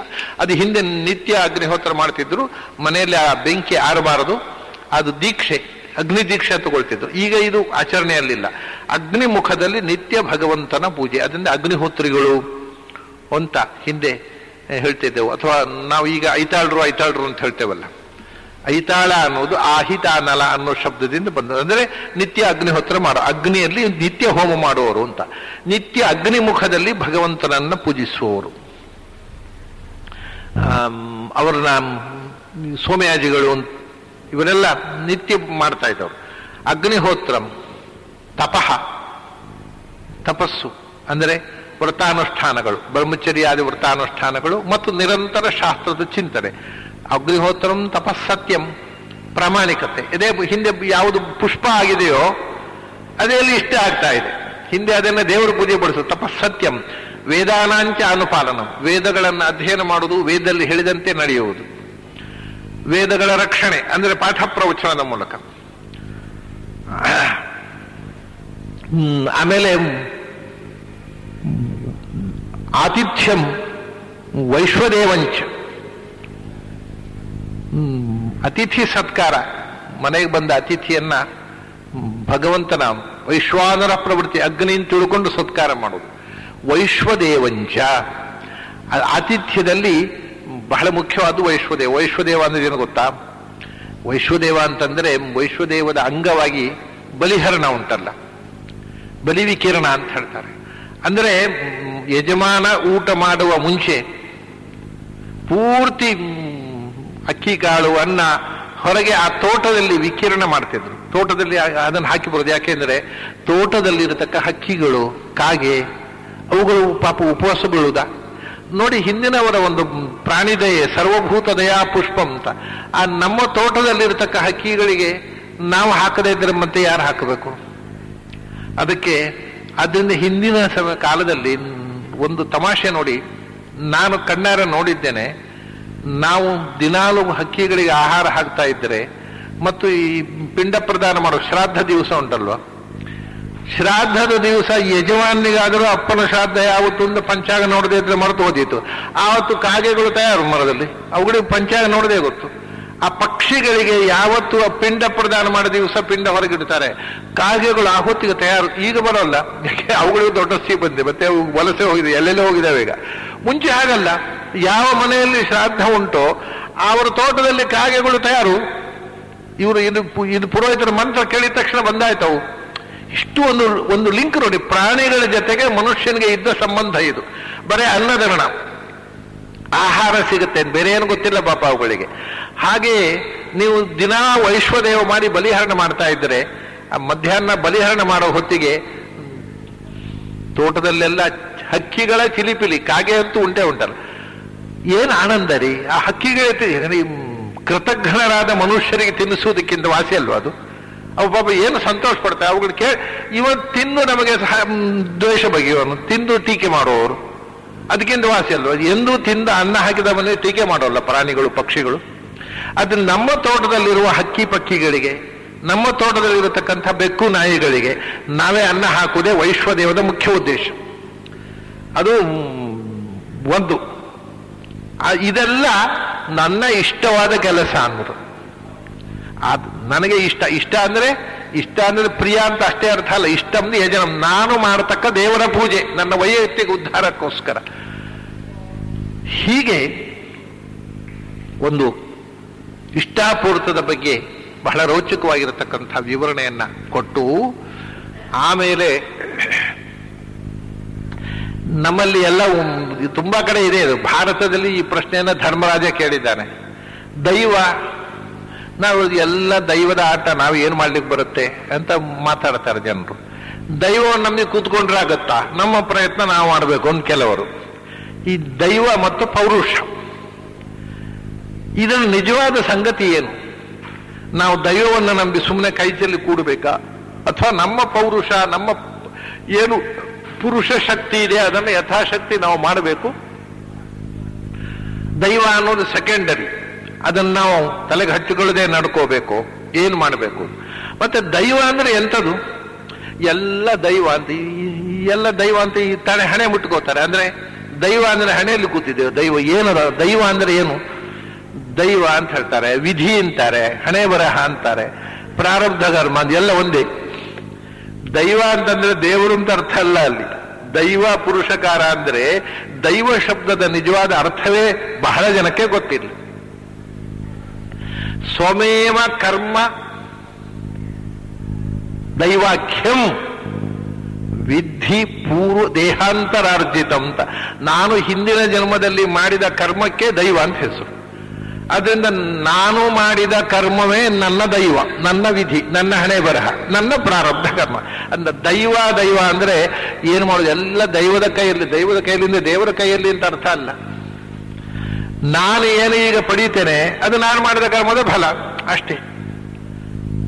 It's A reaction of previous action. ಹಿಂದೆ ಮಾಡಿದ ಕರ್ಮ ಈಗ ರಿಯಾಕ್ಟ್ ಆಗತ್ತಲ್ಲ, ಅದಕ್ಕೆ ದೈವ ಅಂತ ಹೇಳೋದು. ದೈವ ಅಂತಂದ್ರೆ ದೇವರು ಅಂತ ಅರ್ಥ ಅಲ್ಲ ಅಲ್ಲಿ. ದೈವ ಅಂತ ಪುರುಷಕಾರ. ದೈವ ಅಂದ್ರೆ ಸ್ವಮೇವ ಕರ್ಮ ದೈವಾಖ್ಯಂ ವಿಧಿ ದೇಹಾಂತರಾರ್ಜಿತಂ. ನೀನು ಹಿಂದಿನ ಜನ್ಮದಲ್ಲಿ ಏನು ಮಾಡಿದ್ಯೋ ಆ ಕರ್ಮ ಈ ಜನ್ಮದಲ್ಲಿ ರಿಯಾಕ್ಟ್ ಆಗುತ್ತಲ್ಲ, ಅದಕ್ಕೆ ದೈವ ಅಂತ ಹೇಳೋದು. ಆದ್ರಿಂದ ಅದನ್ನು ಚೇಂಜ್ ಮಾಡೋದು ನಿನ್ನ ಕೈಲಿಲ್ಲ, ಮಾಡಿ ಆಗಿದೆ, ಅದರ ರಿಯಾಕ್ಷನ್. ಅದನ್ನು ದೈವದ ಬಗ್ಗೆ ತಲೆಕೆಡಿಸಿಕೊಂಡು ಏನು ಉಪಯೋಗ ಇಲ್ಲ. ದೈವ ಅಂದ್ರೆ ಹಿಂದೆ ನೀನು ಮಾಡಿದ್ದು, ಈಗ ಆ ಮಾಡಿದ್ದಕ್ಕಿಂತಲೂ ಜೋರಾಗಿ ಅದನ್ನು ರಿಯಾಕ್ಟ್ ಆಗದಂತೆ ಅದಕ್ಕೆ ಪ್ರತಿರೋಧ ಮಾಡತಕ್ಕಂತಹ ಸಾಹಸ ಈ ಜನ್ಮದಲ್ಲಿ ಮಾಡಬಹುದು. ಒಳ್ಳೆ ಕೆಲಸ ಅಲ್ವಾ? ನಾವು ಹಿಂದೆ ಏನೋ ಒಂದು ಪಾಪಕರ್ಮ ಮಾಡಿದ್ದೇವೆ, ಅದನ್ನ ಇರೇಸ್ ಮಾಡ್ಲಿಕ್ಕೆ ಬರೋದಿಲ್ಲ, ಆದರೆ ಅದಕ್ಕಿಂತಲೂ ಒಳ್ಳೆಯ ಕರ್ಮ ಮಾಡಿ ಅದನ್ನ ಸಬ್ಡ್ಯೂ ಮಾಡಬಹುದಲ್ಲ. ಅದರಿಂದ ಪೌರುಷ ಮುಖ್ಯ ಆಗತ್ತೆ ದೈವಕ್ಕಿಂತ. ಸ್ವಮೇವ ಕರ್ಮ ದೈವಾಖ್ಯಂ ವಿಧಿ ದೇಹಾಂತರಾರ್ಜಿತಂ. ಹಿಂದಿನ ಜನ್ಮದಲ್ಲಿ ನಾವು ಏನು ಮಾಡಿದ್ದೇವೋ ಆ ಕರ್ಮ ರಿಯಾಕ್ಟ್ ಆಗುವುದಕ್ಕೆ ದೈವ ಅಂತ ಹೇಳುದು. ಅದು ದೈವ ಅಂದ್ರೆ ದೇವರಲ್ಲ, ಅಲ್ಲಿ ನಮ್ಮ ಕರ್ಮ ನಾವೇ ಮಾಡಿದ್ದು. ನಾವು ಮಾಡಿದ್ದು ಈಗ ರಿಯಾಕ್ಟ್ ಆಗ್ತಾ ಇದೆ. ನಾವು ಯಾವುದೋ ಒಂದು ಅಪಥ್ಯದ ಆಹಾರ ತಗೊಂಡೆವು, ಅದರಿಂದ ಇವತ್ತು ಜ್ವರ ಬಂತು. ಈ ಜ್ವರಕ್ಕೆ ಕಾರಣ ನಿನ್ನೆ ಮಾಡಿದ ಅಪಥ್ಯದ ಊಟ. ಸೊ ಹಾಗೆ ಹಿಂದೆ ಅಪಥ್ಯದ ಊಟ ಇದೆ, ಅದರ ರಿಯಾಕ್ಷನ್ ಜ್ವರ ಇದೆ. ಅದಕ್ಕೆ ಏನು ಮಾಡಬೇಕು? ಏನು ಮಾಡೋದಪ್ಪ, ನಿನ್ನೆ ಅಪಥ್ಯ ಆಗೋಯ್ತು, ಜ್ವರ ಬಂತು ಅಂತ ಅನುಭವಿಸೋರು. ಮತ್ತೆ ಆ ಅಪಥ್ಯಕ್ಕಿಂತಲೂ ಪರಿಣಾಮಕಾರಿಯಾದ ಔಷಧ ಇವತ್ತು ತಗೋಬೇಕು, ಅಂದ್ರೆ ಗುಣ ಆಗತ್ತೆ. ಹೀಗೆ ಔಷಧದಂತೆ ಪುರುಷಕಾರ, ಅಪಥ್ಯದಂತೆ ದೈವ.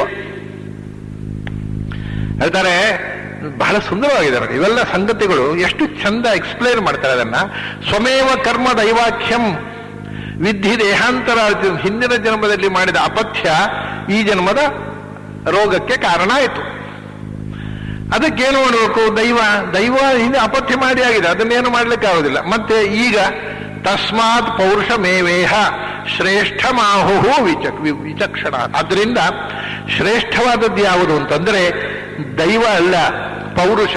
ಯಾಕೆಂದ್ರೆ ಆ ಹಿಂದೆ ಮಾಡಿದ ಕರ್ಮವನ್ನು ಮೀರಿಸುವಂತಹ ಒಂದು ಪ್ರಯತ್ನದಿಂದ ಅದನ್ನು ಸಾಂತ್ವನಗೊಳಿಸುವಂತಹದ್ದು, ಅಂದ್ರೆ ಅದಕ್ಕಿಂತ ಹೆಚ್ಚು ಪವರ್ಫುಲ್ ಆಗಿರತಕ್ಕ ಮದ್ದು ಈ ಜನ್ಮದಲ್ಲಿ ನಾವು ರೋಗಿಗೆ ಡಾಕ್ಟರ್ ಹೇಳ. ಅದರಿಂದ ಈ ಕಾಯಿಲೆ ಬರುವುದಕ್ಕೆ ಕಾರಣ ಅಪಥ್ಯ ಮಾಡಿದ್ದು, ಅದು ಮಾಡಿ ಆಯ್ತು, ಅದನ್ನು ಏನು ಮಾಡ್ಲಿಕ್ಕಾಗ. ಆದರೆ ಅಪಥ್ಯ ಆಯ್ತು ಅಂತ ಅಳ್ತಾ ಕೂತ್ಕೊಳ್ಳುವುದಲ್ಲ, ಅಪಥ್ಯ ನಿವಾರಣೆಯಾಗಿ ರೋಗ ಗುಣವಾಗುವಂತಹ ಅದಕ್ಕಿಂತ ಶಕ್ತಿಶಾಲಿಯಾದ ಔಷಧವನ್ನು ತೆಗೆದುಕೊಳ್ಳುವುದುಂಟಲ್ಲ, ಅದು ಪೌರುಷ. ಅದರಿಂದ ತಸ್ಮಾತ್ ಪೌರುಷಮೇವೇಹ ಶ್ರೇಷ್ಠ ಮಾಹುವುದು ಉಪಸ್ಥಿತ. ಆದ್ದರಿಂದ ಜ್ಞಾನಿಗಳು ಏನು ಹೇಳ್ತಾರೆ ಅಂದರೆ, ದೈವ ಅಂದ್ರೆ ಹಿಂದೆ ಆಗಿ ಹೋದದ್ದು, ಅದ್ರ ಬಗ್ಗೆ ತಲೆ ಕೆಡಿಸಿಕೊಂಡು ಏನು ಉಪಯೋಗ ಇಲ್ಲ, ಮಾಡಿ ಆಗಿದೆ, ಇನ್ನು ಅದನ್ನು ಏನು ಮಾಡ್ಲಿಕ್ಕಾಗುದು. ಈಗ ಅದನ್ನ ಮಾಡಿದ್ದನ್ನ ನಲ್ಲಿಫೈ ಮಾಡುವುದೇ ಹಾಗೆ. ಅಪಥ್ಯ ಮಾಡಿ ಆಯ್ತು, ಜ್ವರ ಬಂದಾಯ್ತು, ಈಗ ಅಳ್ತಾ ಕೂತ್ಕೊಳ್ಳಲ್ಲ, ಜ್ವರಕ್ಕೆ ಮದ್ದು ಏನು ಅಂತ ನೋಡೋದು, ಅದೇ ಪೌರುಷ. ಪುರುಷ ಪ್ರಯತ್ನ ಅಂದ್ರೆ ಔಷಧ ಮಾಡೋದು. ಅದರಿಂದ ದೈವಕ್ಕಿಂತ ಯಾವಾಗಲೂ ಪೌರುಷ ಶ್ರೇಷ್ಠ. ಪುರುಷ ಪ್ರಯತ್ನವನ್ನು ಬಿಡಬೇಡ. ಎಲ್ಲಿ ಪ್ರತಿಕೂಲಂ ಯತ್ರ ದೈವಂ, ಅವಾಗ ಏನಾಗುತ್ತೆ ಅಂದ್ರೆ ಪೌರುಷೇಣ ವಿಹನ್ಯತೆ. ದೈವ ನಾವು ಮಾಡಿದ ಕರ್ಮ ನಮ್ಮ ಯಾವುದೋ ಒಂದು ಪ್ರಗತಿಗೆ ಬಾಧಕವಾಗಿದ್ದರೆ, ಈಗ ಉದಾಹರಣೆಗೆ ದಶರಥನಿಗೆ ಹಿಂದಿನ ಯಾವುದೋ ಒಂದು ದೋಷದಿಂದ ಅಥವಾ ಒಂದು ಶಾಪದಿಂದ ಸಂತಾನ ಇಲ್ಲದಂತಹ ಒಂದು ಪ್ರತಿಕೂಲ, ಅವನ ದೈವ ಅವನ ಕರ್ಮ ಅವನಿಗೆ ಸಂತಾನ ಆಗದಂತೆ ತಡೆಯಿತು. ಆವಾಗ ಅವನ ಮಕ್ಕಳಿಲ್ಲ ಅಂತ ಅಳ್ತಾ ಕೂತ್ಕೊಳ್ಳಿಲ್ಲ. ಸಂತಾನ ಆಗದಂತೆ ತಡೆಯಲಿಕ್ಕೆ ಇದ್ದಂತಹ ದೋಷ ಪರಿಹಾರಕ್ಕೋಸ್ಕರ ಋಷಿಗಳ ಹತ್ರ ಕೇಳಿ ಅದಕ್ಕೆ ಪುತ್ರಕಾಮೇಷ್ಟಿ ಯಾಗ ಮಾಡಿ ಆ ದೋಷ ಪರಿಹಾರ ಮಾಡಿಕೊಂಡ. ಹಾಗೆ ಪ್ರತಿಕೂಲಂ ಯತ್ರ ದೈವಂ, ದೈವ ಪ್ರತಿಕೂಲವಾಗಿದ್ದಾಗ ಪೌರುಷೇಣ ವಿಹನ್ಯತೆ. ಅದನ್ನು ನಮ್ಮ ಪುರುಷ ಪ್ರಯತ್ನದಿಂದ ನಾವು ಹಿಂದೆ ಮಾಡಿದ ಕರ್ಮದಿಂದ ಬಂದಂತಹ ವಿಪರೀತ ಏನು ನಮಗೆ ವಿರುದ್ಧವಾದಂತಹ ಒಂದು ಪೊಸಿಷನ್ ಇದೆ, ಅದನ್ನು ಬದಲಿಸಬಹುದು ನಾವು ಪುರುಷ ಪ್ರಯತ್ನದಿಂದ. ಹಾಗೆಯೇ ಕೆಲವೊಮ್ಮೆ ಏನಾಗುತ್ತೆ, ಸಾತ್ವಿಕಾತ್ ಕರ್ಮಣ ಪೂರ್ವಾತ್, ನಾವು ಹಿಂದೆ ಸ್ಯಾತ್ ಸಿದ್ಧಿ ಪೌರುಷಂ ವಿನ, ಕೆಲವೊಮ್ಮೆ ಪೌರುಷ ಏನೂ ನಮ್ಮ ಪ್ರಯತ್ನವೇ ಇಲ್ಲದೆ ಕೆಲಸ ಆಗಿಬಿಡತ್ತೆ. ಏನು ಪ್ರಯತ್ನ ಇಲ್ಲ, ನಮಗೆ ಗೊತ್ತಿಲ್ಲದೆ ತನ್ನಿಂತಾನೇ ಕೆಲಸ. ಅದಕ್ಕೆ ಕಾರಣ ಏನು ಅಂದ್ರೆ ಸಾತ್ವಿಕಾತ್ ಕರ್ಮಣ ಪೂರ್ವಾತ್, ಹಿಂದೆ ನೀನು ಒಳ್ಳೆ ಕೆಲಸ ಮಾಡಿದ್ದಿ, ತುಂಬಾ ಒಳ್ಳೆ ಕೆಲಸ, ಅದೀಗ ರಿಯಾಕ್ಟ್ ಆಗ್ತಾ ಇದೆ, ಅದನ್ನ ನೀನು ಕೈ ಹಾಕಿದ್ದು ಸಕ್ಸಸ್ ಆಗ್ತಾ ಇದೆ. ಈ ಜನ್ಮದಲ್ಲಿ ಪ್ರಯತ್ನವೇ ಇಲ್ಲ, ಇದೇ ಗಮಕ. ಹಿಂದೆ ಕೆಟ್ಟ ಕೆಲಸ ಮಾಡಿದ್ದರೆ ಈ ಜನ್ಮದಲ್ಲಿ ಅದನ್ನು ತೊಡೆದು ಹಾಕುವ ಒಳ್ಳೆಯ ಪ್ರಯತ್ನ ಮಾಡಬೇಕಾಗತ್ತೆ. ಹಿಂದೆ ಒಳ್ಳೆ ಕೆಲಸ ಮಾಡಿದ್ರೆ ಈ ಜನ್ಮದಲ್ಲಿ ಏನೂ ಪ್ರಯತ್ನ ಮಾಡದೆ ಒಳ್ಳೆ ಕೆಲಸಗಳು ತನ್ನಿಂದ ಎಲ್ಲವೂ ಸಕ್ಸಸ್ ಸಿದ್ಧಿ ಆಗುತ್ತಾ ಹೋಗುತ್ತೆ. ಅದಕ್ಕೆ ನೀನು ಏನೂ ಪ್ರಯತ್ನ ಮಾಡಬೇಕಾಗಿಲ್ಲ. ಸ್ಯಾತ್ ಸಿದ್ಧಿ ಪೌರುಷಂ ದಿನ ಅಂತ ಹೀಗೆ. ಅದರಿಂದ ಪೌರುಷ ಮತ್ತು ಎರಡೂ ಕೂಡ ಜೊತೆಯಾಗಿ ಇರತಕ್ಕಂಥ ಸಂಗತಿಗಳು. ದೈವ ಪೌರುಷಂ ದೈವ ಸಂಪತ್ತಿಯ ಕಾಲೇ ಫಲತಿ ಭಾರ್ಗವ. ನಾವು ಪ್ರಯತ್ನ ಮಾಡಿದರೆ ವಿರೋಧ ಉಂಟಲ್ವ ನಮ್ಮ ಪ್ರಾರಬ್ಧ ಕರ್ಮ, ಅದೇನಾಗುವುದಿಲ್ಲ. ಕರ್ಮಕ್ಕೆ ಅದನ್ನು ನಲ್ಲಿಫೈ ಮಾಡತಕ್ಕಂಥ ಪ್ರಯತ್ನದಿಂದ ನಾವು ಭಗವಂತನ ಪ್ರಾರ್ಥನೆ ಮಾಡಿದಾಗ ಅದು ಕಾಲ ಒದಗಿ ಬಂದಾಗ ದೈವವೂ ಅನುಕೂಲ ಆಗುತ್ತೆ, ಕೆಲಸ ಆಗತ್ತೆ. ಹೀಗೆ ದೈವಂ ಪುರುಷಕಾರಶ್ಚ ದ್ವಯಂ ಪುಂಸಃ ಫಲಾವಹಂ. ಎರಡೂ ಬೇಕಪ್ಪ. ಪೂರ್ವ ಜನ್ಮದ ನಮ್ಮ ಕರ್ಮದ ಸಹಾನುಭೂತಿ ಸಹಕಾರ ಬೇಕು, ಈ ಜನ್ಮದ ಪ್ರಯತ್ನ ಬೇಕು. ಈ ಜನ್ಮದ ಪ್ರಯತ್ನ ಇದ್ದು ಕೂಡ ಹಿಂದಿನ ಕರ್ಮದ ಫಲವೇ ಬಲಿಷ್ಠ ಆದರೆ ಪ್ರಯತ್ನ ವ್ಯರ್ಥ ಆಗುತ್ತೆ. ಹಿಂದಿನ ಕರ್ಮ ಪುಣ್ಯ ಬಲಿಷ್ಠವಾಗಿದ್ದು ಈ ಜನ್ಮ ಪ್ರಯತ್ನ ಇಲ್ಲದಿದ್ರೂ ಫಲಿಸುತ್ತೆ. ಒಟ್ಟಿನಲ್ಲಿ ಎರಡೂ ಸೇರಿದಾಗ ಬದುಕಿನಲ್ಲಿ ನಮ್ಮ ಪ್ರಯತ್ನ ಬೇಕು, ಪೂರ್ವಜನ್ಮದ ಸಹಾಯ ಇದ್ರೆ, ನಮ್ಮ ಪ್ರಯತ್ನ ಇದ್ದರೆ ಯಶಸ್ವಿಯಾಗಿ ಜೀವನ ನಡೆಯಲಿಕ್ಕಾಗತ್ತೆ.